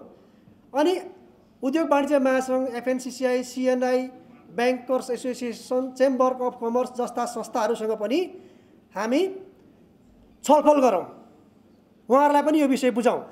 यो विषय सबैको साझा एजेन्डा बनाउनु पर्यो। अनि हाम्रा लगानीकर्ताहरू जो सेयर होल्डर, कम्पनीका सेयर होल्डरहरू, डाइरेक्टर होइन, डाइरेक्टर त हामी भयौँ नि, हाम्रा पछाडि लगानी गर्ने लगानीकर्ताहरूको भेला गरौँ, सेयर होल्डरहरूको भेला गरौँ, प्रमोटर सेयर होल्डरहरूको भेला गरौँ। अनि हामीहरूले सेकेन्डरी मार्केटमा लगानी गरेका सेयर होल्डरहरूको भेला गरौँ र त्यो बाहेक यो आइपिओ निष्कासन गर्ने बिक्री प्रबन्धकहरू छन् तिनीहरूको भेला गरौँ। जसले यहाँ लगानी गर्छ नि ती सबैलाई भेला गरौँ। ती भेला गरेर हामीहरूले उहाँहरूलाई बुझौँ। अनि हाइड्रो पावर सेक्टरमा नेपालको इनर्जी सेक्टरमा लगानी गरिरहेका हाम्रा विकास साझेदारहरूलाई पनि यो विषय बुझौँ र राजदूतहरूलाई पनि यो छलफल गरौँ। विदेशी नियोग कूटनीतिक नियोगलाई पनि छलफल गरौँ। यति गरिसकेपछि मलाई लाग्छ समाधान निस्किन्छ। हामीले यति 3-4 महिनामा गऱ्यौँ भने समाधान निस्किन्छ। यति गर्दा पनि समाधान निस्केन भने चाहिँ अनि दोस्रो चरणको आन्दोलन घोषणा गरौँ। पहिलो चरणको आन्दोलन संवाद गरौँ, जनतालाई बुझौँ, आफ्ना मान्छेहरूलाई परिचालन गरौँ। त्यति गर्दा पनि भएन भने अनि अब हामीले के भन्नु पर्यो भने असोज कार्तिक मङ्सिरमा पुगेपछि अब हामी लगानी स्थगन गर्छौँ भन्नु पर्यो। अब हामी लगानी स्थगन गर्छौँ। अब कुनै पनि आयोजना हामी बनाउँदैनौँ। त्यसैले सिमेन्टको व्यापार पनि हुँदैन, डन्डीको व्यापार पनि हुँदैन, मान्छेले मजदुरी पनि पाउँदैन। आज सरकारले बजेट ल्याउँदाखेरि 1 खर्ब 80 देखि 2 खर्ब मात्रै सरकारी बजेट खर्च हुन्छ। तर आज हाम्रा आयोजना बनिरहेको बन्दाखेरि 10 वर्षमा 28,500 मेगावाट बन्ने हो भने हरेक वर्ष 6.5 खर्ब लगानी हुन्छ यहाँ विकास पूर्वाधार विकासमा। विकास बजेट त्यो भनेको सरकारको 4 गुणा बढी विकास हुन्छ। यसले कत्रो रोजगारी सिर्जना गर्छ यो कुरा हामीहरूले बुझौँ। त्यसले गर्दाखेरि यी सबै कुरा गरेर हामी के भनौँ भने अब हामी लगानी गर्दैनौँ। लगानी गर्ने स्थिति नै भएन भने लगानीलाई स्थगन गर्छौँ भनेर हामीहरूले सरकारलाई भनौँ। सरकारलाई लगानी चाहिएको छ, ट्याक्स चाहिएको छ, रोजगारी सिर्जना गर्नु परेको छ भने उद्यमीका कुरा सुन्छ, सरकारले हाम्रा कुरा सुन्छ। अब यो सरकारलाई यो चाहिएकै छैन भने चाहिँ सरकारले सुन्दैन। त्यसैले सरकारलाई हामीहरूले योजनाबद्ध ढङ्गले क्रमबद्ध ढङ्गले बुझौँ र आन्दोलन कार्यक्रम घोषणा गरौँ। आन्दोलन चाहिँ गर्ने हो तर गर्दाखेरि पनि कहिले इफेक्टिभ हुन्छ भन्ने कुरा सोचेर गर्ने हो। र पहिलो कुरा त जनचेतना जगाएरै आन्दोलन गर्ने हो हैन। मैले यति कुरा राखेँ। मैले चाहिँ आन्दोलन कार्यक्रमको स्वरूप पनि भने। मैले यति कुरा राख्दै यहाँबाट बिदा हुन्छु। धन्यवाद, नमस्कार। लक्ष्मण प्रसाद घिमिरे चाहिँ ऊर्जा जलस्रोत राज्य मन्त्री हुँदाखेरि यो ऐन ल्याउने कि नल्याउने भनेर ठुलो विवाद भएको थियो कि त्यतिखेर। र एउटा खिम्ती ऐन मात्रै ल्याउने कुराहरू पनि भएको थियो। त्यस कारणले हामीले सबै लागेर हामीले चाहिँ त्यो ऐन ल्याउनको लागि हामीले धेरै मेहनत, म त्यसको साक्षात्कारकै म एकजना व्यक्ति पनि हुँ। त्यही कारणले गर्दा आज हामीले चाहिँ त्यो बेलामा यो भोटेकोसी खिम्ती अब अरुण जस्ता आयोजनाहरू आयो भने अब यो बिजुली त खेल हुन्छ, किन यो निजी क्षेत्रलाई चाहिँ अगाडि सार्नु पर्यो भनेर वर्ल्ड ब्याङ्क लगायतका नेपाल विद्युत प्राधिकरणमै यो चाहिँ यो ऐनको विरोधमा थिए। त्यस कारण आज त्यही श्रृङ्खला यहाँ दोहोऱ्याउन यो दोहोरिएला जस्तो मैले आभास पाइरहेको छु। त्यस कारणले अहिले यसलाई चाहिँ के भने अब यो मैले चाहिँ यो टेक एन्ड पेको विषयमा मैले धेरै यसलाई भूमिका पनि गर्न खोजिरहेँ। मैले केही बुँदाहरू यहाँ चाहिँ मैले यहाँ राखिदिन लागेको छु। यो तपाईँहरूले यसलाई ध्यानपूर्वक सिरियसली यो कुराहरू बुझिदिनुहुन्छ भन्ने मलाई लागेको छ। यो टेक एन्ड पेको निराकरणका उपाय के छन् त भन्ने कुराहरू मैले त्यहाँ बुँदागत चाहिँ नि त्यो कुराहरू चाहिँ नि यसलाई चाहिँ नि समेट्नु हुनेछ भन्ने मलाई लाग्छ। यो आर्थिक वर्ष 2082-83 को बजेट आउनु पूर्व सन्ध्यामा 4,900 मेगावाट विद्युत खरिद बिक्री सम्झौताको लागि एनएले प्रवर्तकलाई आह्वान गरेको थियो। यो श्रृङ्खला कसरी सुरु भयो, यो टेक एन्ड पेको श्रृङ्खला कसरी अगाडि गइरहेछ भन्ने कुरो मैले यसलाई चाहिँ व्याख्या गर्न चाहेको। त्यसलाई अन्यथा यहाँले नलिनु, अलिकति टाइम चाहिँ मेरो 1 मिनट 2 मिनट होला। र बजेटको केही दिन अगाडि विद्युत विकास विभागले निजी क्षेत्रका आयोजनाहरू खारेज गरी आरक्षित सूची बास्केटमा परेका आयोजनाहरू विस्तृत अध्ययन पुरा भइ नसकेकाहरूको सार्वजनिक रूपमा धमाधम टेन्डर आह्वान गर्नु र टेन्डरमा उल्लेखित आयोजनाहरूको प्रति मेगावाट 10 लाख राजस्व पनि यहाँ लिने भनेर यो राजस्व उठाउने मात्रै उद्यत देखिन्छ सरकारी निकायहरू। त्यसकारणले केही दिन अगाडि मात्र इपानले आयोजना गरेको डेभलपर मिट कार्यक्रममा ऊर्जा मन्त्री, ऊर्जा सचिव र नेपाल विद्युत प्राधिकरणका कार्यकारी निर्देशक बीच साक्षात्कार अन्तर्क्रियाको क्रममा वर्षातको विद्युत र अतिरिक्त उत्पादन हुने विद्युत नेपाल विद्युत प्राधिकरणले खरिद गर्न नसक्ने उद्घोष गरिसकेका छ त्यतिखेरै। र अर्को चाहिँ यो 28,500 मेगावाट 10 वर्षभित्रमा बनाइसक्ने मार्गचित्रको घोषणाले नेपालका निजी क्षेत्र तथा अन्तर्राष्ट्रिय क्षेत्रलाई समेत आश्वास पारिरहेको विद्यमान अवस्थामा टेक एन्ड पेलाई बजेटभित्र प्रवेश गराई कानुन त निजी क्षेत्रलाई बन्देज गर्ने नियोजित षड्यन्त्र भन्न सकिन्छ। यसलाई गम्भीर त्रुटि या गम्भीर हेलचेक्राइ भएको मान्न किन नसकिने भन्ने कुरा हो। र अर्को यो विद्युत उत्पादनलाई फड्को मार्ने अभियानलाई अवरुद्ध गरेर सरकार किन अनुमति पत्र प्रदान गरिरहेको छ? यसको अर्थ सजिलै बुझ्न सकिन्छ कि जसरी हुन्छ अनुमति दस्तुर उठाउने विषयमा सरकार केन्द्रित भएको बुझिन्छ। अर्को यो टेक एन्ड पेको बारेमा अर्थमन्त्री विष्णु प्रसाद पौडेल ऊर्जा मन्त्री तथा इपान बीच भएको छलफलमा अर्थमन्त्रीज्यूले विद्युत खपत स्वदेशमा वृद्धि गरिसकेपछि मात्र निर्यात गर्ने उहाँको आशयले गर्दा पनि टेक एन्ड पेले प्रश्रय पाएको बुझ्न सकिन्छ। त्यसैले सरकार निजी क्षेत्रको दबाव कसरी सामना गर्ने र आवश्यकता र औचित्यको आधारमा निजी क्षेत्रको विद्युत खरिद गर्ने मानसिकतामा विद्युत प्राधिकरण रहेको बुझिन्छ। अब के गर्ने त? यसको निकास के त? अबको निकास के त? कार्यविधि र निर्देशिकामा संशोधन गरेर अबको विद्युत खरिद बिक्री सम्झौता विद्युत नियमन आयोगबाट गर्ने, नेपाल विद्युत प्राधिकरणबाट हुँदै आएको र अब हुने विद्युत खरिद बिक्री सम्झौता नियमन आयोगबाट वा जलशक्ति आयोगले गर्ने र हिउँदको वर्षातको सिजनल ट्यारिफको सट्टा एउटै ट्यारिफ सिंगल ट्यारिफमा औसत रु 8 रुपियाँ 10 वर्षसम्मलाई तोक्ने, यो गर्नु पर्यो। तोक्ने र वृद्धि पनि 10 पटकसम्म 5%, पहिला चाहिँ 8% के अरे 8 पटकलाई 3% थियो भने अब वृद्धि पनि 10 पटकसम्म 5% तोक्ने। 10 वर्षपछि 20 वर्षको लागि 8 रुपियाँलाई निरन्तरता दिई निश्चित गर्ने, यी कुराहरू पनि जोड्नु पर्यो। यही अब यो खालि टेक एन्ड पेको चाहिँ भाष्य यहाँ चाहिँ अगाडि बढिरहेको छ, त्यस कारणले यी कुराहरू पनि जोड्नु पर्यो। अथवा नेपाल विद्युत प्राधिकरण र जलशक्ति आयोग वा विद्युत नियमन आयोगले खरिद गरिने विद्युत उपभोग गर्ने कार्यतालिका सहित औद्योगिक दर तोक्ने र सकेसम्म असारदेखि पुस उच्चतम विद्युत खपत बढाउने रणनीति अख्तियार गर्ने। 12 महिना नै पिक लोड मान्ने र किनभने जलवायु परिवर्तनको कारणले हाइड्रोलोजीमा आउने उतार चढावको निश्चिन्त हुने ठाउँ अब रहन्न, त्यसैले सिंगल ट्यारिफ भन्न खोजेको हो।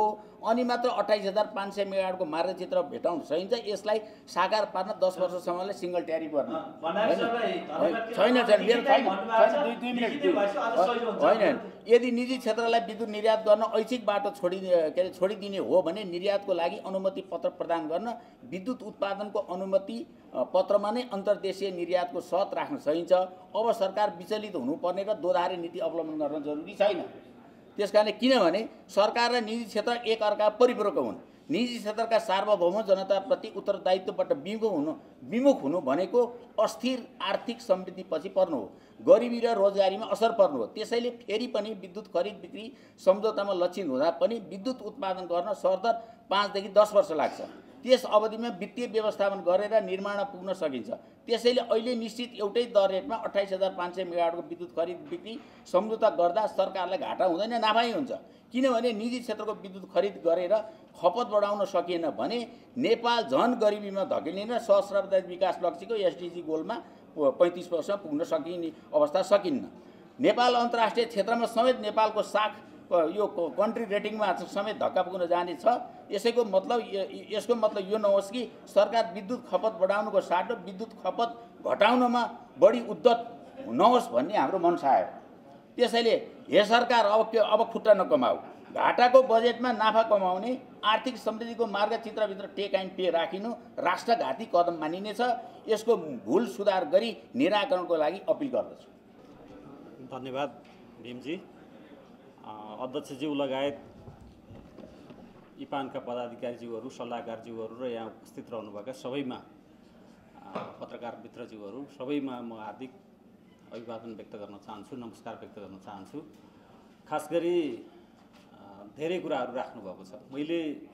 म लामो कुराहरू अलिकति 5 मिनट जति लाग्ला, त्यसमा अन्यथा नलिदिनु होला। तर मुद्दागत हिसाबले भन्दाखेरि हामी धेरै लामो समयदेखि निजी क्षेत्रले उत्पादन गर्दै आयौँ। मलाई लाग्छ मैले आफूले उत्पादन गरेको प्रोजेक्ट 17औं नम्बरको आइपिपिओमा हामी जस्तो लाग्छ मलाई सिओडी भएको। त्यो आयोजनाका बेलादेखिबाट हामीले जुन उत्पादन गर्दाखेरि र भोगेका समस्या र उत्पादन पछाडि भोगेका समस्याहरू हामीलाई थाहा छ। त्यसकारणले सबैभन्दा पहिला अहिले उत्पादन भइरहेका आयोजनाहरूले, अघि यहाँ अर्जुनजीले पनि धेरै व्यक्त गर्नुभयो, दोर्दी करिडोरमा मात्रै 118 मेगावाट जति, कति 165 मेगावाट हाइड्रो पावर बनेको छ र ती सबै विगत 3-4 वर्षदेखिबाट कन्टिन्जेन्सी प्लानमा चलिरहेका छन् र उहाँहरूलाई ब्याङ्कको लोन तिर्नको निम्ति राइट सेयर उठाएर तिर्नुपर्ने अवस्था बनेको छ। त्यसकारणले बनिसकेका उद्योगहरू हाइड्रो पावरहरूमा के समस्या भयो, के कारणले भयो, त्यसलाई निराकरण गर्न सबैभन्दा पहिलो इपानले सबैभन्दा पहिलो प्राथमिकता, किन भन्दा त्यहाँ धेरै ठुलो पुँजी परिचालन भइसकेको हुन्छ र सबैको त्यसकारणले पहिलो प्राथमिकता हामीले त्यहाँ दिनुपर्छ भन्ने लाग्छ। दोस्रो, पिपिए भएका फाइनेन्सियल क्लोजर भएका र निर्माणका चरणमा रहेका आयोजनाहरूमा कस्ता खालका समस्याहरू छन् त्यसलाई निराकरण गर्नको निम्ति 2 नम्बरमा क्याटेगोरी गर्नुपर्छ भन्ने लाग्छ। तेस्रो नम्बरमा पिपिए हुन लागेका, पिपिए को पर्खाइमा रहेका ती आयोजनाहरूको अवस्था के हो त्यसका बारेमा चाहिँ छलफल हुनुपर्छ जस्तो लाग्छ मलाई। अहिले सरकारले जुन टेक एन्ड पे को ल्याएको छ त्यसले ऊर्जा सेक्टरमा सबैभन्दा प्रमुख समस्या यही हो कि भन्ने चाहिँ देखिएको छ। तर मलाई लाग्छ मैले बनाएका आयोजनाहरू जुन हेवा खोला आयोजना बनायौँ 30 करोड रुपियाँको हामीले बत्ती बिक्री गर्न सकेनौँ। 30 करोड रुपियाँका कारणले हाम्रो आयोजनालाई ठुलो क्षति पुगेको छ ब्यालेन्स सिटमा। त्यस कारणले आयोजना बनाउने मात्रै ठुलो कुरा रहन्छ।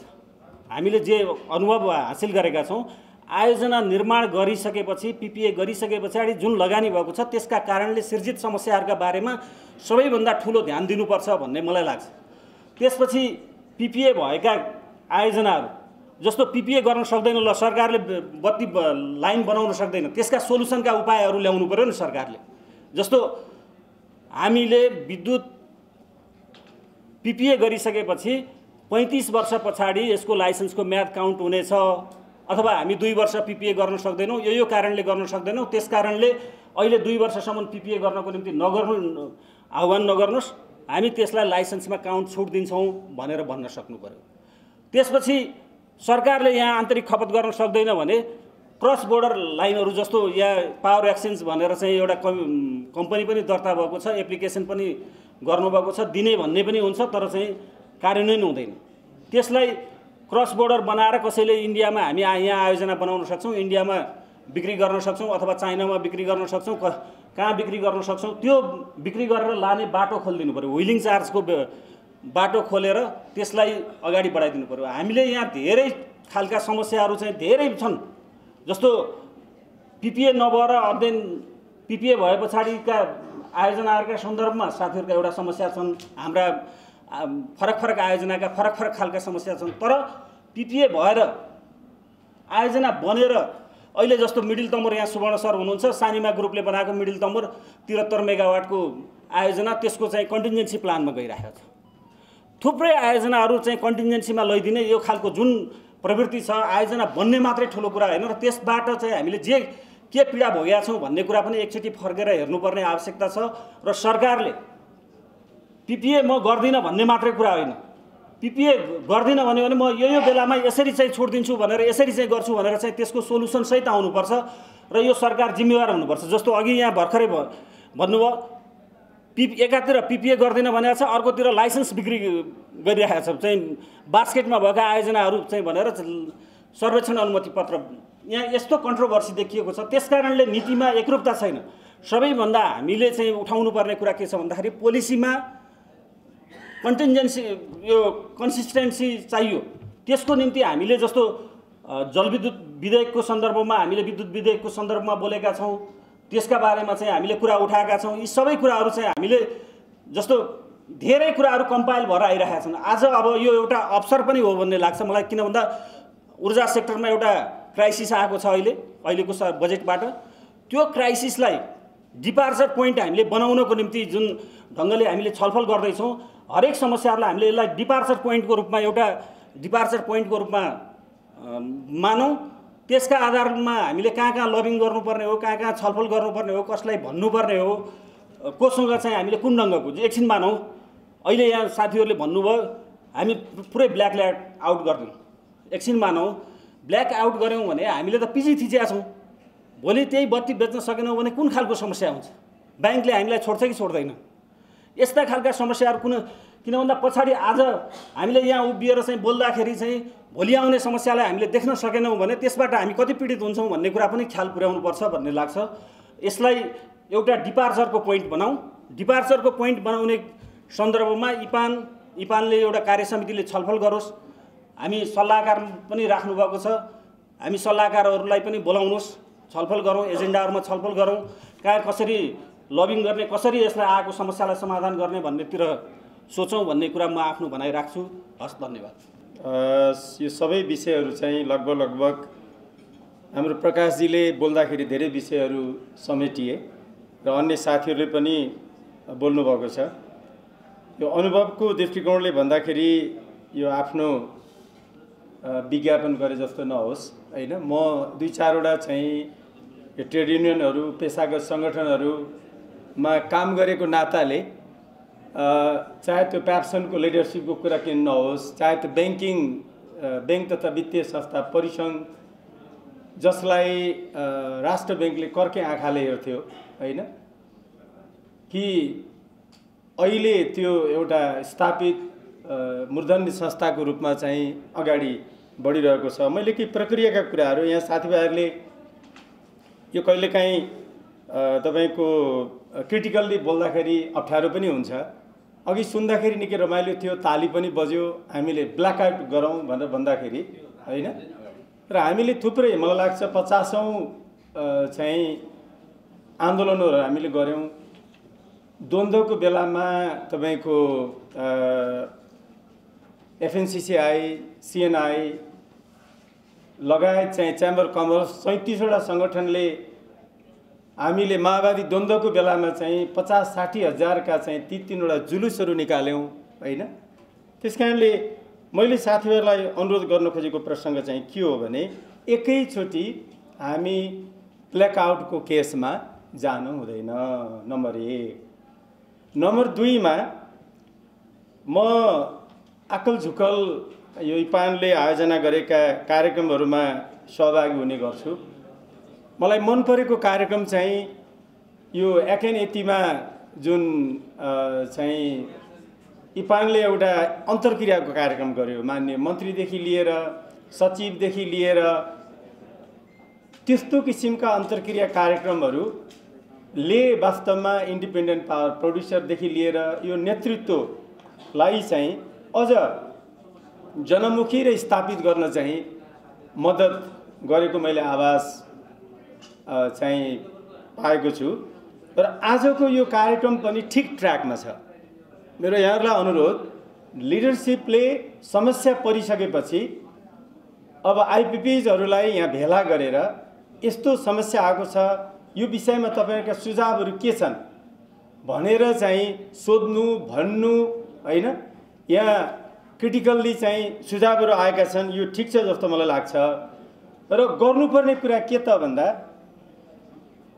अब यो तपाईँको विधेयकका रूपमा, अर्थ विधेयकको रूपमा प्रस्तुत भएको छ र त्यो विधेयकको दफामा यो कुरा उल्लेख भएको छ। त्यो संशोधन नभइकन तपाईँको चाहिँ संशोधन गर्न सकेनौँ भने, त्यो पास भयो भने त्यो लागू हुन्छ। हामीलाई पनि यस्तै भएको थियो। एकचोटि चाहिँ निजी शैक्षिक संस्थाहरूमा 5% शिक्षा सेवा शुल्क कर भनेर लगायो। विद्यार्थीले स्कुल, कलेज, हस्पिटलहरू, मेडिकल कलेजहरूमा, इन्जिनियरिङ कलेजहरूमा पढ्न जाँदाखेरि तिर्नुपर्ने विद्यार्थीका नाममा, टाउकोमा हामीले आन्दोलन गऱ्यौँ। 6 महिना हामीले चाहिँ तपाईँको कर नतिर्ने भनेर घोषणा गऱ्यौँ। 10-10 हजारको जुलुस निस्कियो। अनि बल्ल 3 चरणमा त्यो चाहिँ सरकारले खारेज गर्यो। मैले यहाँहरूलाई बुझाउन खोजेको प्रसङ्ग। त्यसकारणले आज भएका छलफलका आधारमा, यहाँ साथीहरूले रिटेन पनि ल्याउनु भएको छ, धेरैले महत्त्वपूर्ण कुराहरू राख्नु भएको छ। छलफलका आधारमा र इपानले यसभन्दा अगाडि नेपाल सरकारसँग, ऊर्जा मन्त्रालयसँग, विद्युत विकास विभाग वा नियमन आयोग वा प्राधिकरण वा अर्थ मन्त्रालय कहाँ कहाँ पेश गरेको छ मागपत्रहरू, त्यसलाई समराइज गरेर अब एउटा ज्ञापन पत्र दिने समय आयो। ज्ञापन पत्र अब ज्ञापन पत्र दिने समय आयो। त्यो ज्ञापन पत्रमा 1 नम्बरमा यो चाहिँ तपाईँको यो बजेटले उल्लेख गरेको टेक एन्ड पेको कुराहरू होला, त्यो पनि प्राथमिकतामा राख्नु पर्यो। हाम्रा मागहरू प्राथमिकतामा राख्नु पर्यो। हामीले 50 वटा माग पेश गरौँला होइन, त्यो प्राथमिकतामा के हो 1 2 3 4 त्यो प्राथमिकतामा राखेर पेश गर्नु पर्यो। नम्बर 2 मा तपाईको यो ऊर्जा समितिसँग सम्बन्धित मान्यहरूसँग अन्तर्क्रिया गर्नु पर्यो र प्रमुख राजनीतिक दलहरूलाई ज्ञापन पत्र दिनु पर्यो। र हामी यदि सांकेतिक रूपमा विरोध प्रदर्शनमा हामी जाने हो भने हामी मात्रै गएर पुग्दैन।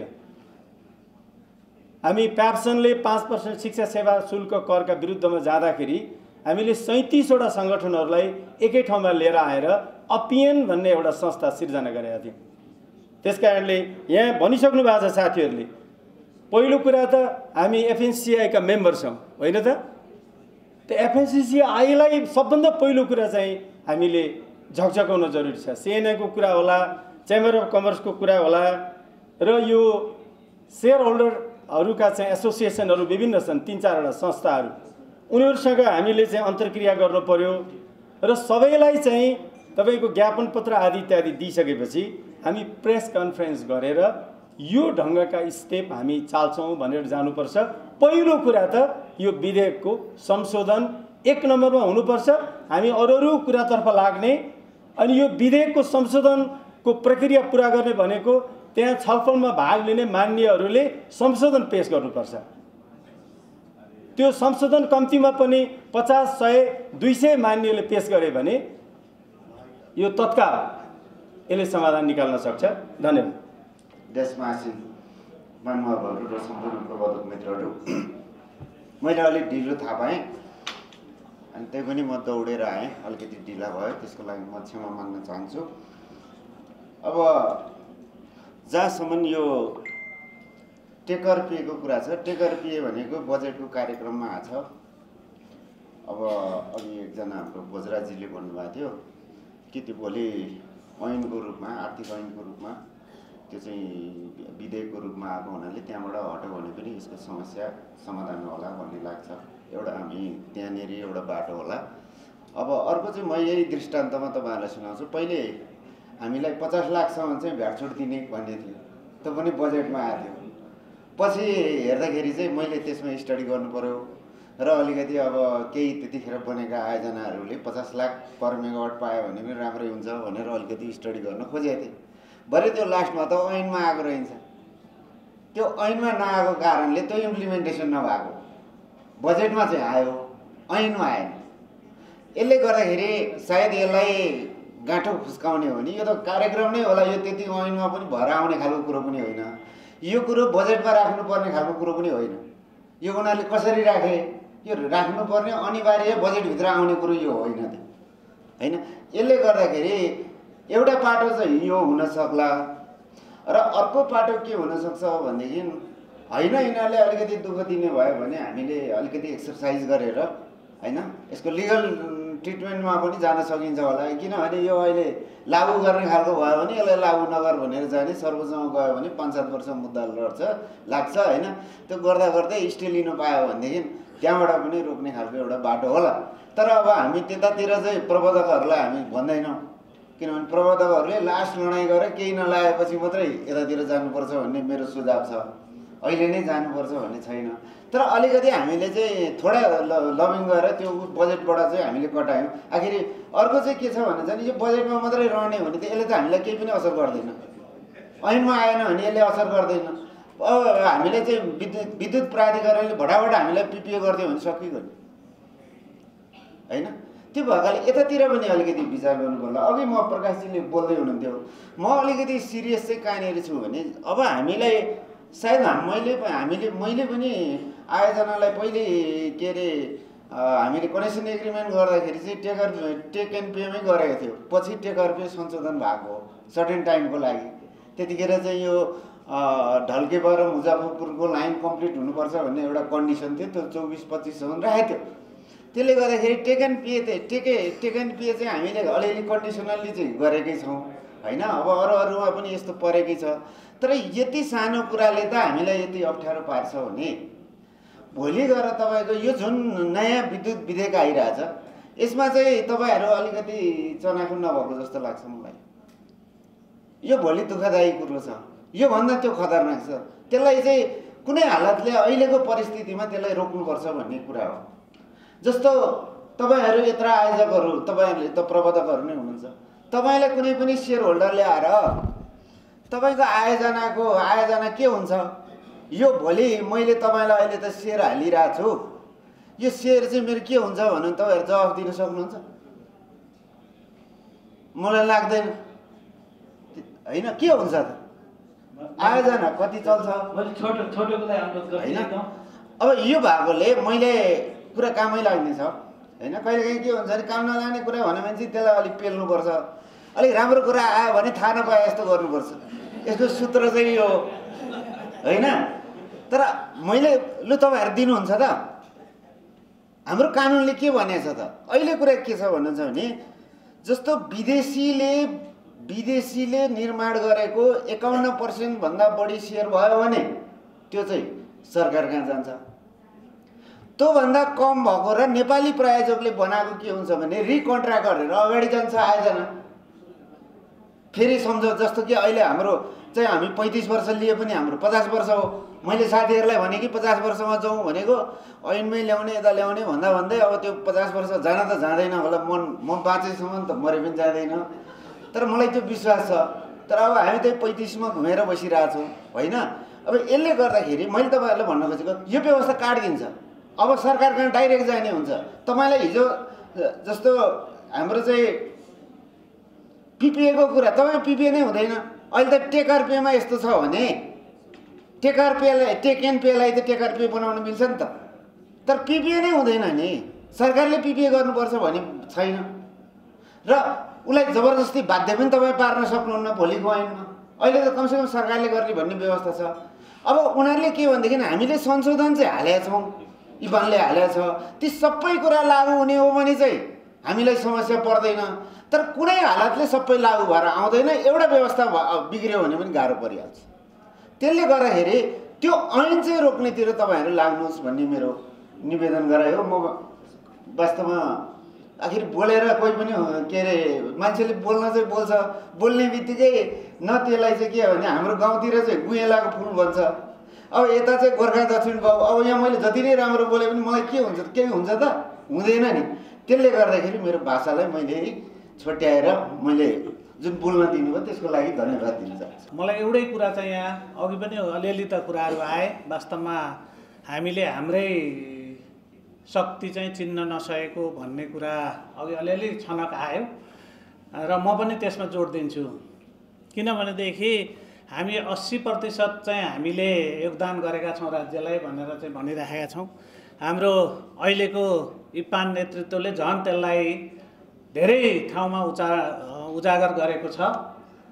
तर यसलाई चाहिँ केले अनदेखा गरेको छ भनेदेखि यी डेभलोपरहरू अथवा निजी क्षेत्रले जुन निर्माण गर्दैछन् बिजुली, यो निजी क्षेत्र भनेको चाहिँ पैसा कमाउने, पैसाका लागि मरिमेट्ने, यिनीहरूले चाहिँ अनेक थोक गरेका छन् भनेर गलत कुराको प्रचार चाहिँ बढी भएको कारणले गर्दाखेरि हामीले हाम्रो शक्ति चाहिँ नदेखेको अवस्था हो।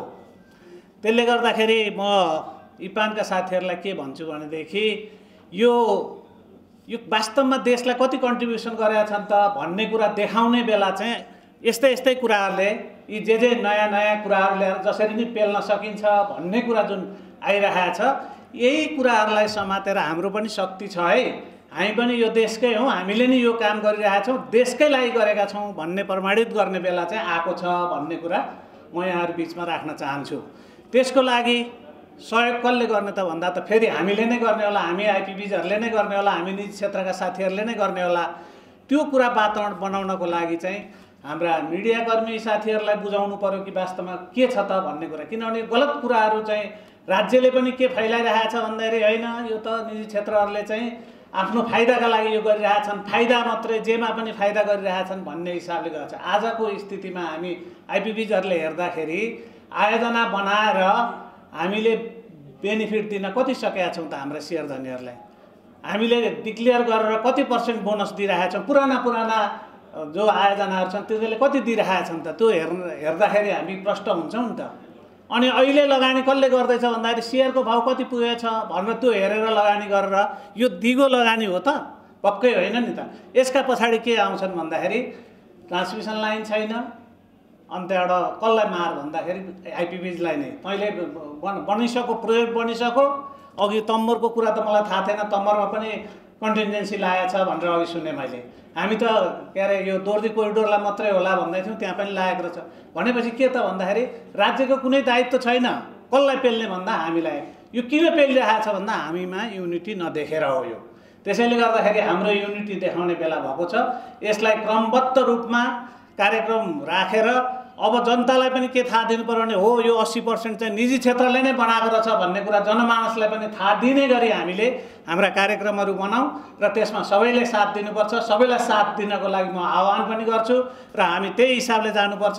यो टर्निङ पोइन्ट हो हामी आइपिबिजहरूका लागि भन्छु म। यो सरकारले जान ल्याएको छ, यो यसमा कुनै दुविधा हुनुपर्ने छैन। हामीले यी जति पनि सिलसिलेवार रूपमा चाहिँ यी आइपिबिजहरूलाई पेल्ने काम भइरहेछ, यो सिलसिलेवार हो। यो किनभनेदेखि अब हामीलाई पुगो, अब नगर्दा हुन्छ, मरे तिरै मर्छन् भन्ने कुरा हो। यो यस्तो हुनु हुँदैन। यसमा आइपिबिजको तर्फबाट पूर्ण सपोर्ट गर्नुपर्छ हामीले र नेतृत्व गरेर यो पान अगाडि बढ्नुपर्छ। यति भन्दै मैले आफ्नो कुरा टुङ्ग्याएँ। धन्यवाद। धन्यवाद भीमजी। फर्मुला त अघि नै सेट भइसकेको छ, मैले पनि त्यही नै उपयोग गर्ने होला। पहिला कुरा त सबैलाई नमस्कार। पहिलो कुरा के भने हामी जो यो सेक्टरमा 30-35 वर्ष अगाडि लागिरहेका छौँ, हामीलाई के थाहा छ भने सरकारले कहिले पनि निजी क्षेत्र आओस् भनेर सोचेकै होइन। र जो सुवर्ण सरहरू हुनुहुन्छ, पुराना मान्छेहरू हेर्दैछु, भण्डारी सर हुनुहुन्थ्यो, उहाँहरूलाई के थाहा छ भने पहिलो पिपिए आउँदाखेरि नै यो निजी क्षेत्र आउनै नसक्ने गरी आएको पिपिए हो है। त्यसमा नै हामीले आउँदाखेरि नै संशोधन गरेर अगाडि बढ्नु परेको सङ्घर्ष त्यो दिनदेखि नै सुरु भएको, त्योबाट नै समस्याहरू सुरु भएको।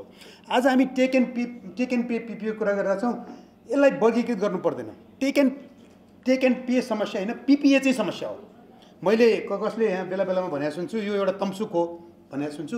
मैले चाहिँ यसलाई यो असमान सन्धि हो भनेर भन्ने गरेको छु। पिपिए यस्तो छ कि त्यसमा तपाईँको लगानी अरबौँ रुपियाँको लगानीको कतै पनि सुरक्षण छैन, जबकि यो 2 वे डकुमेन्ट हुनु पर्थ्यो, त्यो छैन। त्यो हामीले बुझेका छौँ। यद्यपि त्यो हुँदै पनि पिपिए भएपछि चाहिँ त्यस्तै पिपिए हुँदाखेरि पनि हामी सबैले यसमा लगानी गरेर यो सेक्टरलाई यति ठुलो बनाएको हो है। यो असमान छ, यसमा थुप्रै समस्याहरू छन्। भनौँ न, उदाहरणै दिउँ न, आरसिओडी 6 महिना 10 महिना ढिलो हुँदाखेरि एनइएलाई चाहिँ के घाटा लाग्छ? त्यसले कुन चाहिँ प्रवर्धकले 10औं करोड 50औं करोड 100औं करोड रुपियाँ राखेर लगानी गरेर 6 महिनामा प्रोजेक्ट ढिलो गर्छु भनेर चाहिँ भन्छ?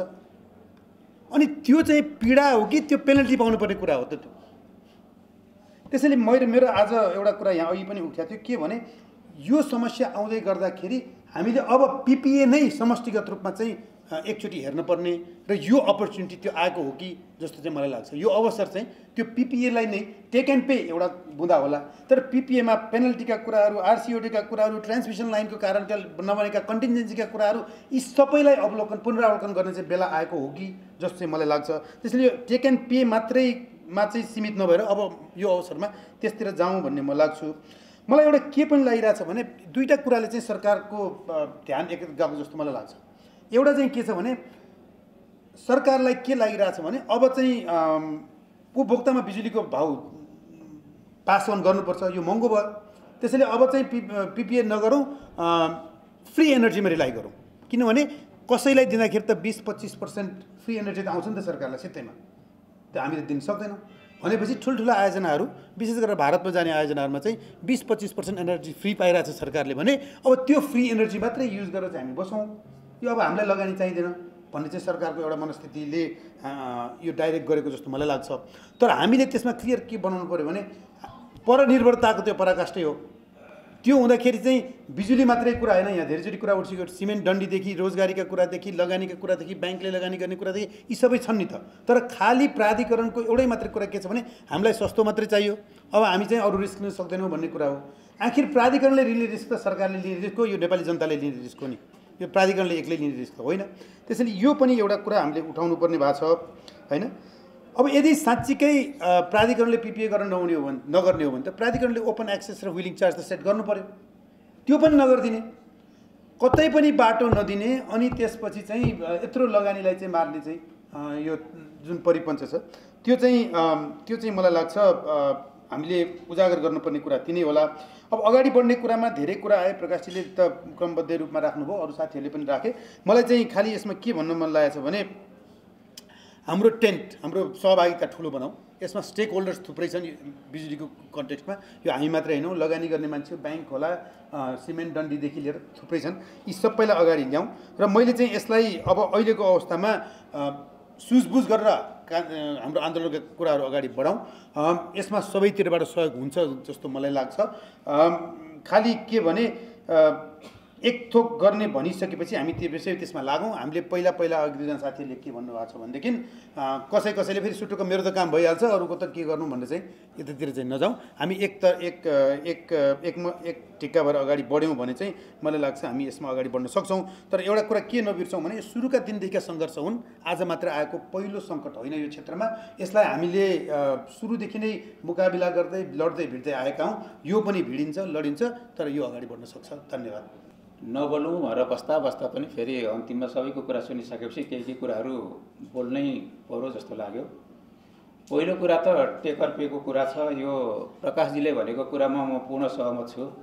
यो वास्तवमा झुकिएर आएको होइन, यो नियतपूर्वक नै ल्याइएको हो भन्ने कुरामा कुनै दुविधा छैन। र हामी कसैलाई त्यो भ्रम छ भन्दाखेरि त्यो अहिले त्यसलाई त्यागै हुन्छ। दोस्रो कुरा, हामीले यताउता लबिङ गरेर यो चाहिँ अब त्यो बजेट वक्तव्यबाट त्यसलाई संशोधन गर्न सकिन्छ कि भन्ने कुरा पनि कसैलाई त्यस्तो भ्रम छ भन्दाखेरि त्यसलाई अहिलेदेखि बिर्सिदिए हुन्छ। किनभने त्यसमा कमा मात्रा एउटा आकारिकार पनि त्यसमा परिवर्तन गर्न मिल्दैन, संशोधन हुँदैन। त्यो यदि त्यो संशोधन भयो, बजेट वक्तव्य संशोधन भयो भनेदेखि त्यो सरकारको फेलर हो। त्यो सरकारी पक्षले त त्यो संशोधन हाल्दैन, विपक्षीले हाल्यो भने पनि त्यसलाई पास हुन दिँदैन। यो चाहिँ संसदको प्रक्रिया हो। त्यसले गर्दाखेरि त्यहाँबाट केही आउला भन्ने आश नगर्दाखेरि हुन्छ। अर्को कुरा, अब यहाँ के सुनियो भन्दाखेरि होइन यो टेकर पे अहिले भर्खरै कुमार सरले भन्नुभयो, उहाँको कुरासँग मलाई अलिकति त्यति म सहमति हुन सकिनँ। यो ऐनको कुरा गर्ने हो भने विद्युत ऐन 2049 पछाडि अहिलेसम्म अर्को नयाँ ऐन अथवा संशोधन आएको छैन।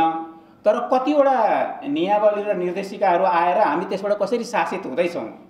अहिले के यो हाइड्रो पावर सेक्टर अथवा यो निजी सेक्टर चाहिँ कानुनले ऐनले शासित भइरहेछ? मलाई लाग्छ त्यस्तो छैन। मलाई लाग्छ दर्जनभन्दा बढी निर्देशिकाहरू आएका छन् र हामी त्यो निर्देशिकाबाट शासित छौँ। हरेक मन्त्री आउँदै गर्दाखेरि उसले एउटा नयाँ निर्देशिका आउँछ र हामी त्यसलाई पालना गरेर अगाडि बढ्न बाध्य छौँ। तर हामी फेरि पनि के भन्दैछौँ भन्दाखेरि समस्या चाहिँ अहिले यो टेकर पे होइन, समस्या भनेको चाहिँ पिपिए हुन्छ कि हुँदैन, पिपिए गर्ने कुरा चाहिँ समस्या हो भनेर भन्दैछौँ। हामी सबैलाई थाहा छ अहिले टेकर पेमा पिपिए गर्ने हो भनेदेखि त्यो सोझो आत्महत्या गर्न जानु होइन र। जब त्यसबाट चाहिँ 12 महिना बिजुली बिक्री हुँदैन भनेपछि ब्याङ्कले लगानी गर्दैन, सेयर धनीहरूले सेयर लगानी गर्ने लगानीकर्ताहरूले, नेपाली लगानीकर्ताहरूले लगानी गर्दैनन्, अनि त्यसबाट आएको बिजुलीले चाहिँ त्यो बनेको पैसा उठ्दैन भने त्यो तपाईँ पिपिए गर्न जानुहुन्छ त्यो चाहिँ टेक एन्ड पे भन्नेमा। टेकर पे भनेर गरेकै पिपिएमा म सबैभन्दा पहिलेबाट पिल्लुवाबाट यो चाहिँ हाइड्रो पावर सेक्टरमा लागेको 2060 सालमा पिल्लुवा खोला जलविद्युत आयोजना चाहिँ यो सञ्चालनमा आएको। त्यहाँ त टेकर पे नै छ, यो क्षतिपूर्ति दिने भन्ने छ। हाम्रो गुरु सर आज यहाँ मैले देखिनँ, उहाँ त माहिरै यो हाइड्रो पावर सेक्टरको, सायद मलाई लाग्छ हामीसँगै त्यो प्रोजेक्टबाट अगाडि बढेको माहिरै, उहाँले धेरै प्रयत्न गर्नुभयो।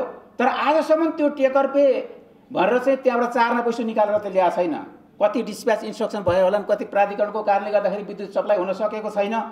त्यो लेख्दाखेरि त त्यहाँबाट चाहिँ चार्न पैसा लिएर खान सकेको छैन।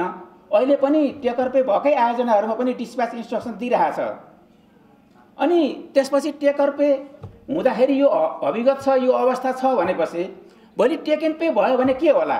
अनि तपाईँ 3 महिना बिजुली बेचेर अनि एउटा आयोजना बनाएको खर्च कसरी उठाउनुहुन्छ? तपाईँ ब्याङ्कको ऋण कसरी तिर्नुहुन्छ? अब अहिले जसलाई पिपिए गर्न आऊ भनेर बोलाइरहेछ, यो आर्थिक विधेयकमा आएको भए पनि यो आर्थिक विधेयक हो, यो संशोधन हुँदैन, यसमा कुनै परिवर्तन हुँदैन। भोलि अर्को पटक अर्को कुनै कानुन ल्याएर अथवा चाहिँ विद्युत ऐनमै संशोधन गरेर यो परिवर्तन होला। तर भोलि तपाईँ संशोधन के अरे चाहिँ यो पिपिए गर्न जानुभयो भनेदेखि त तपाईँलाई लाग्ने क्लज त यही हो नि। योभन्दा अर्को कुनै पनि क्लजले पिपिए हुँदैन।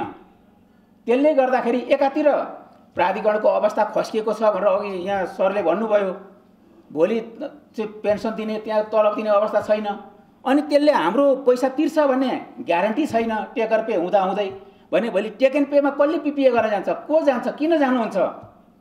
त्यसले गर्दाखेरि यो एकदम गम्भीर विषय छ। यसलाई चाहिँ हामीले सिरियसली लिएनौँ भनेदेखि यो धेरै अप्ठ्यारो हुनसक्छ। त्यसैले मेरो त भइहाल्छ, म त गरिहाल्छु, मेरो त रिलेसन छ, मेरो त अब को कहाँ कहाँ छ, पार्टी होला, राजनीति होला, मन्त्री होला, सबै सम्बन्ध सम्पर्कहरू होला, गरौँला भन्ने लागेको हुनसक्छ। तर आम रूपमा भोलि जसले पिपिए गर्छ टेक एन्ड पेमा त्यो त डुब्छ नै, आत्महत्या गर्छ नै। जबकि टेकर पेमा गरेको पिपिएबाट पनि अहिले धेरै कुराहरू हामीले भोगिरहेका छौँ। त्यसले गर्दाखेरि अब यो यसै हुन्छ, लबिङ गरेर हुन्छ, भनेर हुन्छ, के गरेर हुन्छ, यो कहिले पनि हुँदैन। यतातिर नलागौँ, त्यो भ्रममा नपरौँ। हिजो यातायात व्यवसायीले 2 दिन आन्दोलन गर्दाखेरि के भयो? उहाँ केन्द्रीय सरकारले पोखराको ऐन नै स्थगित गरिदियो नि त। अनि हामीले 2 दिन बत्ती दिएनौँ भने यो 6 महिना बत्ती नबालेर ब्याङ्कको पैसा नतिरिने हो र होइन? 2 दिन मात्रै बत्ती बन्द गरिदिनु त के हुँदो रहेछ? 2 दिन बत्ती बल्यो भने यो हाम्रो ब्याङ्कको पैसा तिर्नलाई चाहिँ अरू बाँकी रहेको दिन चल्दाखेरि के हुन्छ त्यो त थाहा हुन्छ नि त। त्यसले गर्दाखेरि यो सिस्टमेटिक ढङ्गले अघि धेरै साथीहरूले भन्नुभएको छ, स्टेप वाइज भन्नुभएको छ। हामीले सेयर धनीहरूलाई पनि, लगानीकर्ताहरूलाई पनि, बैङ्कर्सहरूलाई पनि, अरू सबैलाई कुहार्ने, उहाँहरूलाई बुझाउने कुराहरू आफ्नो ठाउँमा छ, त्यो बुझाउनुपर्छ, जानुपर्छ। तर खुट्टा टेक्ने चाहिँ हामीले नै हो। हामीले खुट्टा टेक्यौँ भने हामी बाँच्यौँ, हामीले खुट्टा टेकेनौँ भन्दाखेरि अब सबै एउटै खौलोमा डुब्ने हो। अब डुब्न तयार हुने कि खुट्टा टेकेर चाहिँ उभिन तयार हुने, अथवा चाहिँ अगाडि त्यसलाई चाहिँ हाम्रो समस्यालाई समाधान गर्नको लागि चाहिँ त्यो बाटो पनि अख्तियार गर्ने हो कि भन्ने लाग्छ मलाई। यो बाटो अख्तियार गर्नुपर्छ, होइन भनेदेखि आज एउटा भोलि एउटा गर्दै सबै सिद्धिने हो। अन्तिममा हामी सबै चाहिँ अब ऋतु कङ्गाल भएर बाहिर निक्लिन्छौँ। त्यसैले यसलाई विचार गर्नुपर्छ जस्तो लाग्छ। हस्, धन्यवाद। नमस्कार। इपानका अध्यक्षज्यू, वरिष्ठ उपाध्यक्षज्यू, पूर्व अध्यक्षज्यूहरू र पदाधिकारीहरू तथा जलविद्युतमा भाग्य देखेर यसमा लाग्ने, आफ्नो भएको सम्पत्ति खोलामा लाएर फाल्ने उद्यमी व्यवसायी साथीहरू, 3 पुस्तालाई 7 पुस्तासम्मलाई चाहिँ बन्धनमा पार्ने प्रतिज्ञा गरेर चाहिँ लगानी गरेका सबै मित्रहरूलाई अभिवादन गर्न चाहन्छु। थुप्रै कुराहरू आइसक्यो। पूर्व वक्ता साथीहरूले भनेका कुराहरूमा मेरो पूर्ण सहमत छ। खास गरी अध्यक्षले सुरुमा नै धेरै कुरा राख्नुभयो र इपानले अब बिस्तारै तपाईँहरूमध्ये हामी धेरैलाई याद होला, सरकारसित सहकार्य गरेरै जानुपर्छ भनेर आयो यो पछिल्लो नेतृत्वले। खास गरी म ब्रिगेड मण्डलमा भएको एउटा कार्यक्रममा म एक्लै भएँ। सरकारले हाम्रो कुरा सहज रूपले सुन्दैन, अलिकति हाम्रो आवाज सरको नगर भने सुन्दैन भनेर भन्ने बेलामा त्यो बेलाका साथीहरूमध्ये धेरै हुने यहाँ हुनुहुन्छ होला।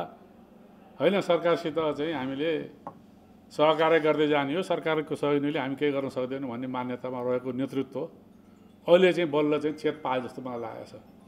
यस अर्थमा यो नेतृत्वलाई म बधाई दिन चाहन्छु।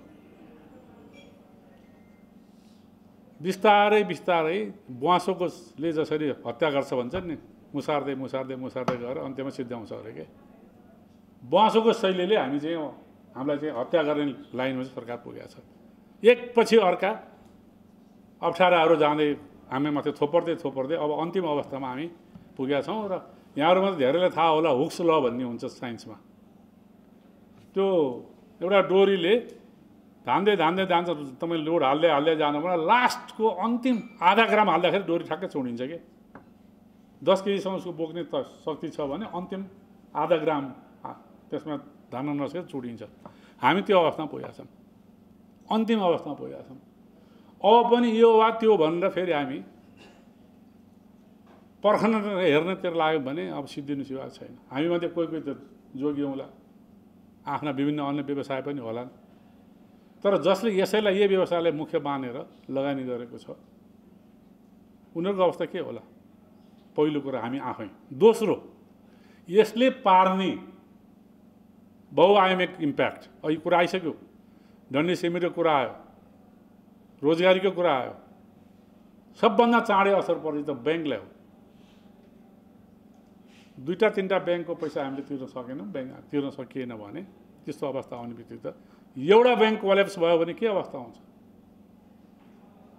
यस बारेमा हामीले सोचेको छ, सरकारले सोचेको छ, सरकारले सोचेको छैन भन्ने लाग्छ। सरकार त यति गैर जिम्मेवार छ कि एकातिर टेक एन्ड पे भन्छ, अर्कोतिर आफूसित बास्केटमा भएकाहरू लिलाम गर्नलाई चाहिँ फेरि सूचना निकाल्छ। कस्तो विडम्बना! फेरि त्यसलाई चाहिँ त्यो चाहिँ के हो? त्यो लिलामीमा उठाएको 8वटा पहिला निकाल्यो, अहिले 13वटा फेरि निकालेछ, अर्को 40-45 फेरि निकाल्न लाग्छ र आफ्नो बास्केटमा भएकोलाई चाहिँ फेरि निजी क्षेत्रलाई बेच्न खोजिरहेको छ। स्वीकार गर्ने हो सरकारले, थापेर जालो थापेर। के हो सरकारको प्रवृत्ति? यो बारेमा हामीले सोच्न सकेनौँ भने कसले सोच्ने? हामीले लबी गर्ने काम, भेट्ने काम, तपाईँ इपानको चाहिँ फेसबुक ओरतिर हेर्न थाल्नुभयो भने हाम्रा मित्रहरू हरेक दिन पुग्नु भएको छ मन्त्री कहाँ, हरेक दिन पुग्नु भएको सम्बन्धी निकायबाट फोटो हाल्नु भएको छ। फलानालाई भेट्यौँ, ढिस्कानलाई भेट्यौँ, फलाना मन्त्रीलाई भेट्यौँ, फलाना चाहिँ उसलाई चाहिँ पार्टीको फलानालाई भेट्यो भन्दा त्यसको निचोड आएन। तर संस्कृतमा एउटा भनाइ छ, सङ्घीय शक्ति कलयुगे भन्छ। कलियुगमा चाहिँ शक्ति चाहिँ सङ्घमा छ। सङ्घ बलियो भने त्यसले आर्जन गर्न सक्छ भन्ने 2टा उदाहरण मैले पटक दिने गरेको छु। एकछिन अगाडि हाम्रो रायमाझीले नि भन्नुभयो के अरे निर्माण व्यवसायले 15 कि 16वटा चाहिँ पटक चाहिँ उहाँले आफ्नो चाहिँ अनुकूलको संशोधन गराउनु भयो निर्देशिकाले। बधाई छ उहाँहरूलाई। तर उहाँले कसरी निकाल्नु भयो? शक्ति प्रदर्शन गरेर।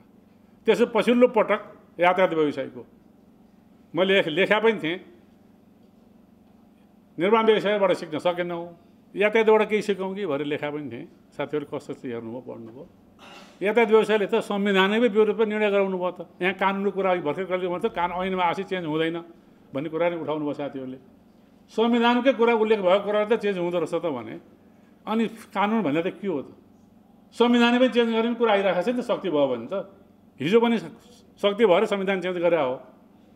त्यसकारण हामीले यो कानुनी कुरा संविधानले दिँदैन भन्ने कुरा चाहिँ हामी आफ्नो शक्तिलाई नै कम आँकेर अथवा अलिकति डराएर, अथवा हुनसक्छ हामीमध्ये कसैको कुनै फाइल कतै अड्किराखेको छ, त्यहाँ गएर त्यस्तो बोलिस् त्यसलाई तँलाई ठिक छ भनेर भनिदिन्छ कि भन्ने डरले हो कि? त्यहाँ नलागौँ, मेरो आग्रह चाहिँ त्यहाँ नलागौँ। अहिले हामीलाई समस्या पर्ला, तर भोलि चाहिँ क्षणिक हामीलाई चाहिँ फाइदा होला, तर भोलि गएर हामी सबै डुब्छौँ। हामी सबै एउटै डुङ्गामा छौँ, कोही फर्केर अर्कोतिर जाउँला भन्ने चाहिँ कल्पना नगरौँ। र म आग्रह गर्छु कि हामीले हाम्रो नेपालको नेतृत्वले जुन कार्यक्रम अगाडि ल्याउँछ त्यसले बुद्धिमान तरिकाले ल्याउला, छलफल गरेर ल्याउला। यो छलफल मेरो विचारमा तपाईँ हामी सबैको आशय बुझ्नलाई नि यहाँ समाजले बोलाउनु भयो। सबै भेला भनेर बोलाइएको छ। यहाँ कार्य समितिको बैठक वा चाहिँ साधारण सभा वा कुनै बैठक नभइकन भेला भनेर बोलाइएको छ। भेला भनेर बोलाउने बित्तिकै तपाईँहरू सबैलाई आफ्नो कुरा राख्ने अवसर होस् भन्ने हिसाबले बोलाइएको हो। यो भेलाबाट चाहिँ एउटा ठोस निर्णय हामी गरौँ। र म के आग्रह गर्छु भने अहिले यो नेतृत्वले यहाँबाट उठेको कुरा यो गर्ने भयो भने अहिले सुनाओस् पनि अन्त्यमा। किनभने के गर्ने भयो त भन्दाखेरि खोइ हामीले बोलेर आयौँ, फलानले बोलाउनु भयो, ढिस्कालाले बोलाउनु भयो भने बोलेर सुन्ने कुरा होइन कि निचोड के आयो र अब के गर्ने भन्ने कुरा आओस्, एउटा आग्रह गर्न चाहन्छु। दोस्रो म के भन्न चाहन्छु भने यहाँ अघि आएको सुझावलाई म एकदम सही मान्छु। हामीले ब्याङ्कहरूलाई पनि बोलाउँ, ब्याङ्कर एसोसिएसनलाई पनि बोलाउँ, निर्माण व्यवसायीहरूलाई पनि बोलाउँ। त्यसपछि आएर चाहिँ सरकारवाला भनौँ, हामीसित चाहिँ सरकारवाला सबैलाई बोलाएर चाहिँ उहाँहरूकोसित पनि हामीसित सहयोग आह्वान गरौँ। नत्र पनि यो अवस्था मलाई एउटा याद छ, एकचोटि चाहिँ अनिल शाहले के भन्नुभएको थियो भने हाइड्रो पावर सेक्टर बिग्रियो भने नेपालको अर्थतन्त्र डुब्यो भने बुझ्नुहोस् भनेर चाहिँ बोल्नुभएको थियो एउटा ब्याङ्करको हैसियतले बोल्दाखेरि। त्यो कुरा यथार्थ हो। हाइड्रो पावर चाहिँ डुब्यो भने हामी सबै डुब्छौँ। हामी मात्र सबै डुब्ने कुरा होइन, देश नै धराशयी हुन्छ। यो बुझ्न जरुरी छ। यसको पछाडि ठुलो खेद छ भन्ने मलाई लाग्छ। जस्तो ऐन ल्याउने बेलामा नि यो उसको चाहिँ समितिमा बैठकमा त मैले भनेको थिएँ यो तपाईँहरूमध्ये नेपालीहरू कसैले बनाएको होइन यो मसौदा, अन्यत्र कतिबाट आएको मूल ढोकाबाटै नै झारबाट पसेको चाहिँ मसौदा हो यो भनेको थिएँ। त्यो भन्दाखेरि चाहिँ कतिपय साथीहरूले के भनेको भने अहिले बिस्तारै रियलाइज गर्दै गए कि त्यो ऐनै पनि हामीले बनाएको हो र हाम्रो नेपाली दिमागले बनाएको हो र भन्ने छ। किनभने यति चाहिँ नेपाली प्रवर्तको विरोधी छ कि त्यो हामीले त्यही अनुसार त्यो ऐन पारित भयो भने नेपालीहरूले अब उद्योग व्यवसाय गर्न सक्ने अवस्था आउँदैन। अहिले आएको यो टेक एन्ड पे पनि लाजलाग्दो कुरा छ भने कतिपय साथीहरूले भन्नुभयो ऊर्जा मन्त्रीले जवाफदेही लिनुपर्छ भनेर। उहाँलाई जहाँ गएर हाम्रो टिमले भेट्दाखेरि चाहिँ मलाई पनि थाहा छैन भन्नु पऱ्यो। उहाँ आफैले नेतृत्व गरेर चाहिँ अर्थमन्त्रीमा जानुभयो। यसले के बुझाउँछ भने उहाँले केही इमान्दारिता देखाउनु भयो कि भन्ने बुझाउँछ। तर नैतिक जिम्मेवारी उहाँले लिनैपर्छ त। उहाँले मलाई थाहा छैन भन्न पाइँदैन। दुःखको कुरा के छ भने माथिदेखि तलसम्म नि हामी जहाँ जहाँ गयौँ उहाँहरू कति जानुभयो। मेरो नेतृत्व हुने बेलामा नि हामी डेलिगेसन नगएको होइन। र त्यो बेलाको एउटा घटना म सम्झाउँछु। परिवर्तन हुँदैन भन्ने कुरा नि होइन, फुल स्टक कमा फेरिँदैन भन्नुभयो एकजना मित्रले। त्यो बेला चक्लेटमा छुट, भन्सार छुट, रियायत हो कि छुट होइन कि रियायत, र हाइड्रो पावरले ल्याउने चाहिँ फलाममा पातामा चाहिँ भन्सार र बिक्री कर लगाइएको थियो। हाम्रो मोहनजी र म गएर प्रधानमन्त्रीले तत्कालीन प्रधानमन्त्रीलाई केपी ओलीले हामीले भेट्यौँ र यस्तो यो अत्याचार पनि हामीले सहनु पर्ने हजुर भनेपछि त्यसलाई म हेरौँला भन्ने सुझाव दिनुभएको थियो। र पछि पाताको चाहिँ त्यो छुट भएको थियो। इतिहास छ हामीसित पाइपको सर त्यो छुट भने पाइप बनाउने पाता भन्नुहोस् न, त्यो छुट भएको त्यस कारण यो हुँदैन भन्ने कुरा छैन। तर तपाईँको शक्ति कति छ, शक्ति प्रदर्शन गर्नु भएन भने रोइ कराइले अब कोही हुनेवाला अवस्था छैन। अब व्यक्ति विशेष कुनै एक दुईवटा काम बन्लान् हुँदैन। त्यस कारण चाहिँ म आग्रह गर्छु इपाङको नेतृत्वले चाहिँ दृढताका साथ कार्यक्रम अगाडि ल्याओस्। त्यसमा हामी सबैले साथ दिउँ। जस्तो आजै म देखेर आएछ, मलाई के लागेको थियो भने आज त खचाखच भिड भएर यहाँ चाहिँ बस्ने ठाउँ हुँदैन होला, उभिनु पर्ने हुन्छ होला भन्ने ठानेको थिएँ। आजै साथीहरू किन आउनु भएन? यो पनि एउटा गम्भीर प्रश्न छ। हाम्रो भित्रै हाम्रो एकता के हो? आज यहाँ बोलिसकेर गएपछि कृष्ण आचार्यले यसो भन्यो, फलानले यसो भन्यो भनेर भन्ने जाने प्रवृत्ति पनि नहोस्। भन्नु छ भने यहीँ भन्नुहोस्। के साथीहरूले यहाँ अलिकति जनाउनु भयो नि, अहिले तत्काल गरेर हुँदैन भन्नुभयो नि, पुस मार्क्सित धकेल्न खोज्नुभयो नि, त्यसरी भने हुन्छ बरु। तर निर्णय गरिसकेको कुरालाई एक मतले त्यसलाई कारणतिर लागौँ, अरूसित सहकार्य गरौँ, सरकारलाई सहकार्य गरौँ र इपा नेतृत्वले खुट्टा नकमाओस् र अगाडि बढोस् भन्ने शुभेच्छा साथ मेरो वाणीलाई यहीँ विश्राम दिन्छु। धन्यवाद। धन्यवाद भीमजी। इपानका अध्यक्षज्यू, पूर्व अध्यक्षज्यूहरू, इपानका सल्लाहकारज्यूहरू, विज्ञ सल्लाहकारज्यूहरू, इपानका पदाधिकारी तथा कार्य समितिका सदस्य साथीहरू र इपानको मेम्बर कम्पनीबाट प्रतिनिधित्व गर्नुहुने अध्यक्षज्यूहरू, सञ्चालकज्यूहरू र प्रतिनिधिज्यूहरू र विशेष गरेर पत्रकार मित्रहरू, आज हामी यो आर्थिक वर्ष 82-83 को बजेटमा टेक एन्ड पे परेको विषयमा त्यो सिंगल एजेन्डामा हामी छलफल गर्दैछौँ। हाम्रो बिचमा हामी ऊर्जा उद्यमीहरू हामी यसमा लागिरहेका छौँ। हामीले देशलाई उज्यालो पार्यौँ भन्ने हाम्रो दाबी छ। हामीले झन्डै 3600 मेगावाटमा 2800 भन्दा बेसी मेगावाट कन्ट्रिब्युट गरेका छौँ। त्यस अर्थमा हामीले राज्यको लागि काम गरेका छौँ भन्ने लागेको छ र त्यसमा दुःखहरू धेरै छन्। त्यो दुःखहरू सबै फेरिस्त हामी यो इपानमा चाहिँ हामी भिडिरहेका छौँ, ठाउँ ठाउँमा गइरहेका छौँ।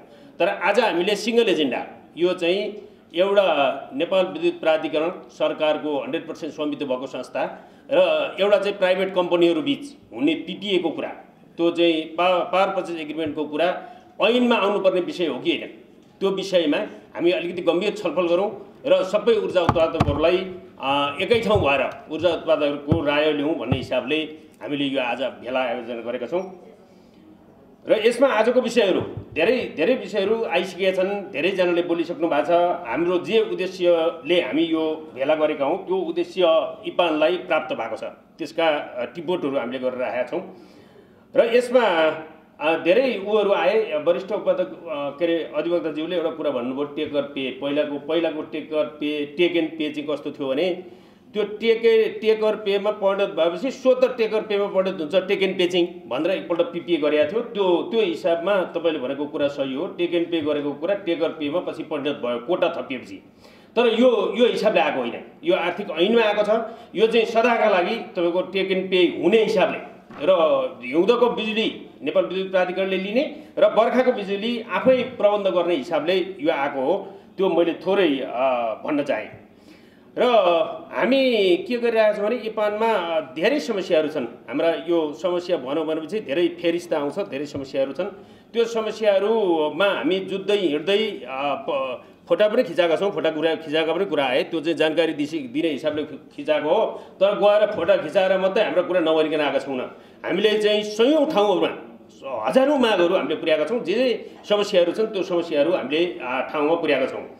त्यो पुर्याएकै आधारमा र हाम्रो पहल कतिमा योभन्दा निवर्तमान ऊर्जा मन्त्रीको पालामा क्याबिनेटमा तपाईँको यो ऊर्जा मार्गचित्र गएको थियो, त्यतिखेर पास गर्न सकिएन। यो इपानको पहलमा ऊर्जा मार्गचित्र हामीले बनाउन लागेको हो र यसरी चाहिँ देश समृद्ध बनाउने क्षेत्र भनेको यो क्षेत्र मात्रै हो भनेर हामीले चाहिँ सरकारलाई बुझाएर यो मार्गचित्र आएको हो, त्यसै मार्गचित्र आएको होइन। तर मार्गचित्रमा के आएको छ भने कार्ययोजना आएको छ, 81 बुँदे कार्ययोजना आएको छ। 81 बुँदे कार्ययोजनामा इपानले उठाएका अधिकांश मागहरू त्यसमा सम्बोधन भएका छन्। अधिकांश मागहरू जस्तो हाम्रा चाहिँ तपाईँको वनका कुराहरू, एनइएका कुराहरू, भूमि सुधारका कुराहरू, ती सबै 81 बुँदामा चाहिँ सम्बोधन भएका छन्। र त्यो 81 बुँदामा यसमा के छ भनेपछि अब 28,500 मेगावाट भनेको छ, 10,000 भारतमा, 5,000 बङ्गलादेशमा जाने भनेको छ, 13,500 खपत यहाँ गर्ने भनेको छ। त्यो मात्रै बुँदा मात्रै भनेको छैन। त्यो कसरी हुन्छ? त्यसको लागि ट्रान्समिसन लाइन कति बनाउनु पर्यो, लगानी कति चाहियो, के चाहियो भनेर त्यो डिटेलमा अध्ययन गरेर आएको छ। त्यो डकुमेन्ट एकदम राम्रो आएको छ। त्यो आउने साथ हामी इपानले पत्रकार सम्मेलन गरेर हामीले स्वागत गऱ्यौँ। तर त्यसैको आधारमा यो मैले अलिकति भन्न खोजेको के भने त्यो टेक एन्ड पेको जन्म कसरी भयो भनेर भन्न खोजेको थोरै। यसमा त्यसकै आधारमा हामीले के गर्यौँ भनेपछि अब चाहिँ यसका आधारमा काम हुनु पर्यो भनेर हामीले विभिन्न निकायमा फलोअप गऱ्यौँ। जस्तो मन्त्रालयलाई पत्रचार गर्ने, जस्तो एनइएलाई तोकेको चिज एनइएले गर्ने भनेर एनइएमा अहिले 4,965 मेगावाटको पिपिए खोल्नको लागि हामीले दबाब सिर्जना गऱ्यौँ। त्यो पिपिए खुलेको भनेको यही कार्ययोजना अनुसार, कार्ययोजनामा तोकिएअनुसार, त्यही क्याबिनेटको डिसिजन अनुसार पिपिए खुलेको छ। तर अब त्यो पिपिए खुलेपछि त्यहाँबाट अब साँठगाँठ र षड्यन्त्र सुरु, त्यहाँ धेरैवटा बैठकहरू बसे।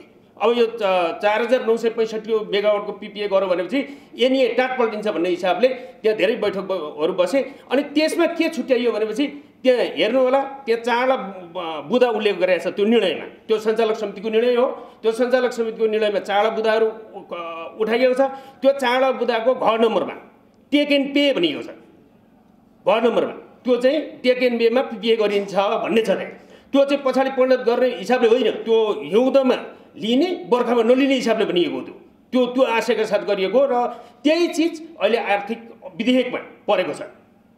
भनेको यहाँ के छ भनेपछि अब त्यस अर्थमा मैले अलिकति मन्त्रीज्यूसँग पनि जोड्न खोजेँ। नेपाल विद्युत प्राधिकरणको अध्यक्ष त मन्त्रीज्यू नै हुनुहुन्छ नि, तर मन्त्रीज्यूप्रति मेरो एकदमै सदासहायता छ, एकदमै उहाँले सहयोग गर्नुभएको छ हामीलाई।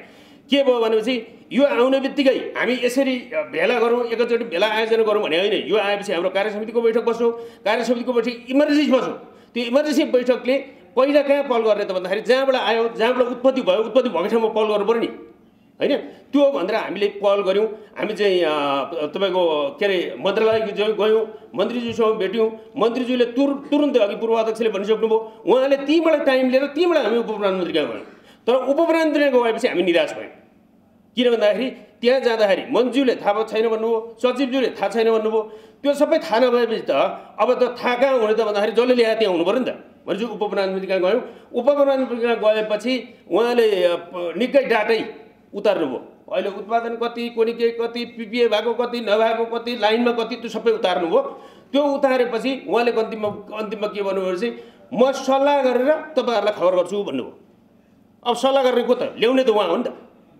उहाँ त ल्याउने त उहाँ हो। उहाँ सल्लाह गर्ने को छ त भन्दाखेरि मलाई मेरो चाहिँ के हो भने चाहिँ शङ्काको, हामीले के शङ्का गऱ्यौँ भनेपछि त्यो सिओ चाहिँ अब फेरि त्यो सुई चाहिँ तपाईँको विद्युत प्राधिकरणतिर फर्क्यो।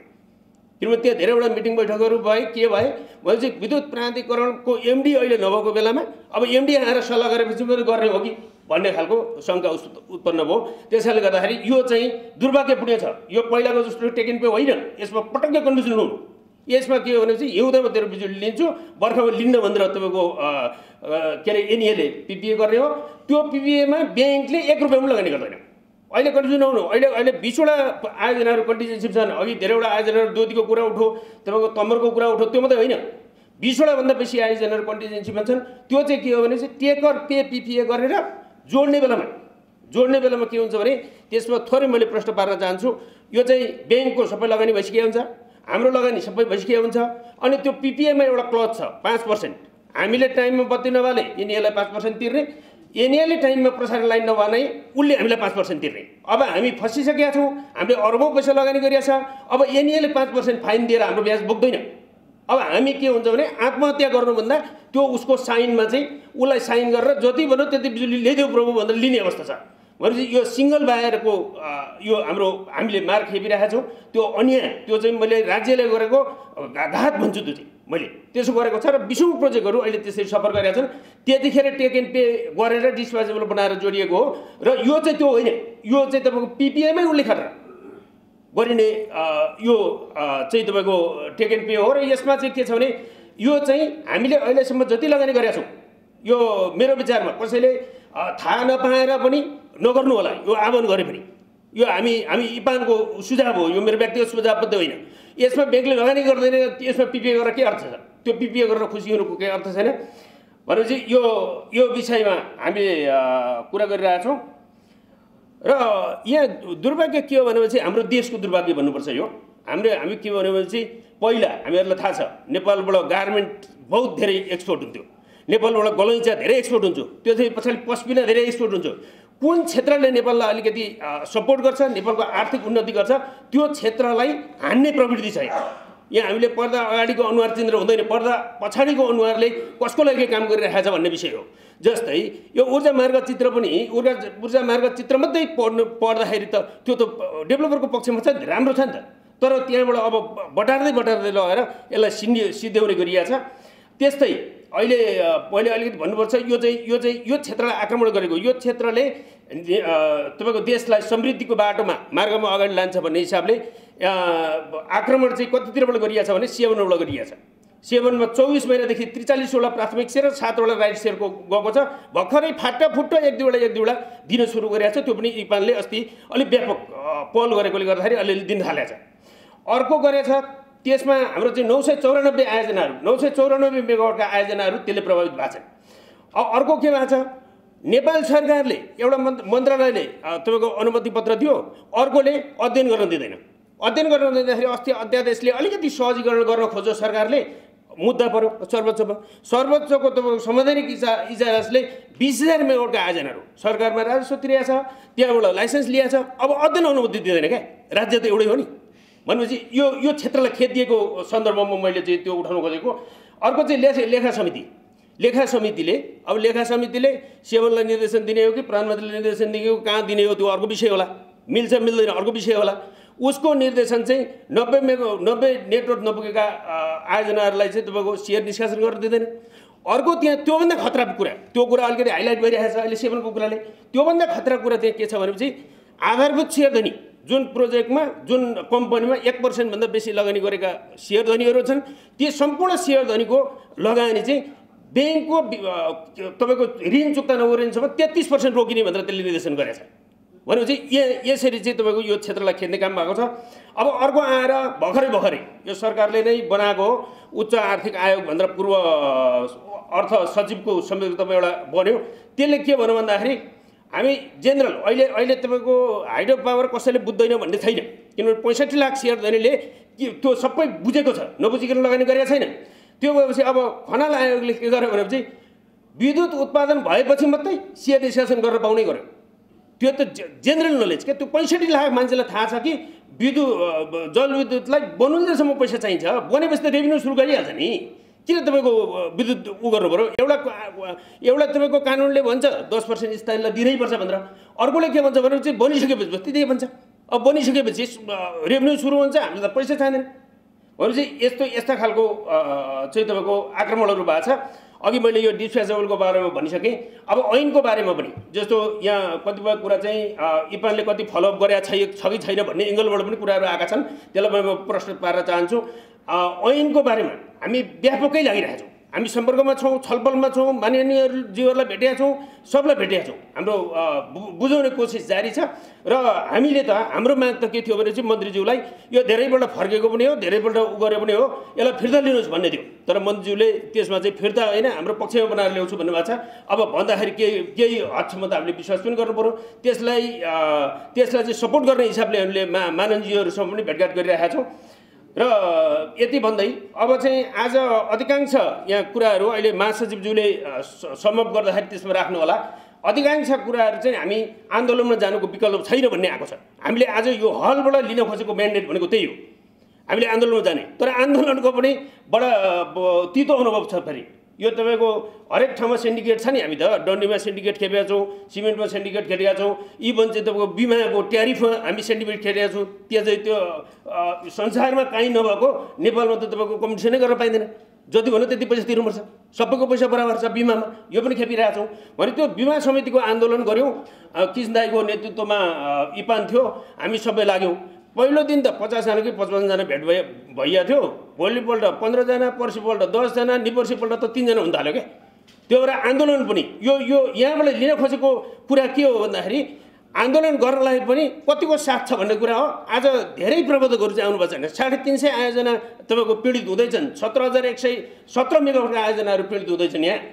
त्यो त के हो भने यो पिपिओको कामै छैन, ती चाहिँ अहिलेसम्मको लगानी 66 अरब पैसा चाहिँ झ्वाम हुँदैछ। तर पनि यो उपस्थितिले त्यति आन्दोलनको माहौल चाहिँ देखाएको छैन। तर चाहिँ आन्दोलन गर्नुको विकल्प छैन भन्दै सबैलाई उपस्थित हुनुभएकोमा धन्यवाद दिन चाहन्छु। त्यति मैले यो कुराहरू मैले यहाँ भने। अब यहाँ हामीलाई सुझाव दिनुहुने करिब हामीलाई 14 जना हाम्रा प्रवर्तक साथीहरूले सुझाव दिनुभएको छ। यो सुझावहरूलाई हामीले चाहिँ नोट गरेको छौँ। मैले सबैजनाको नाम भनेन, किनभने सबैलाई यहाँ थाहा छँदैछ, यहाँ धेरै पनि भइसकेको छ, लामो कार्यक्रम भइसकेको छ। त्यसले गर्दाखेरि आगामी कार्यक्रमको बारेमा हामी छलफल गरेर तुरुन्तै हामी भोलि नै सकेसम्म भोलि नै यसको चाहिँ कार्यक्रमको चाहिँ अब कसरी जाने भन्ने कुराको पनि हामी घोषणा गर्छौँ, यहाँलाई जानकारी गराउँछौँ। हाम्रो विभिन्न ग्रुपहरू छ, सोसियल मिडिया छ, सबै छ। र हामीलाई यो सुरुदेखि नै हामीले यो कुरा उठाएदेखि नै हामीलाई मिडियाका साथीहरूले साथ दिनुभएको छ, यो कुरालाई एकदम महत्त्वपूर्ण साथ उठाउनु भएको छ। यहाँलाई धेरै धेरै धन्यवाद छ। र यहाँले पनि अझै पनि यो कुरालाई निरन्तरता दिनुहुन्छ, किनभने उहाँले बुझ्नु भएको छ, लामो समयदेखि एउटा सेक्टरमा काम गर्नु भएको छ। त्यस कारणले यसको असर के हो भन्ने कुरा चाहिँ हामी प्रवर्तकले भन्दा पनि उहाँहरूले धेरै बुझ्नु भएको छ। यसको लागि उहाँलाई म विशेष धन्यवाद दिन चाहन्छु। र अब यहाँ हाम्रो त सरकारै यो व्यापारीले व्यापार गर्यो, नाफा कमायो भनेर सरकार चिन्तित हुन थाल्यो, यो चाहिँ अलिक दुःखको कुरा छ। अब यति भन्दै अब आजको कार्यक्रममै उपस्थिति भइदिनु भएकोमा यहाँहरू सबैलाई धन्यवाद छ। र फेरि पनि हामी यस्ता सङ्घर्षका कार्यक्रमहरू गर्नेछौँ, योभन्दा अलिक कडा पनि गर्नेछौँ। त्यसमा पनि यहाँ सबैको उपस्थितिको हामी अपेक्षा गर्दछौँ भन्दै हाइटीमा सहभागी भई आजको कार्यक्रम यही अध्यक्षज्यूको निर्देशनले टुङ्ग्याउनुको लागि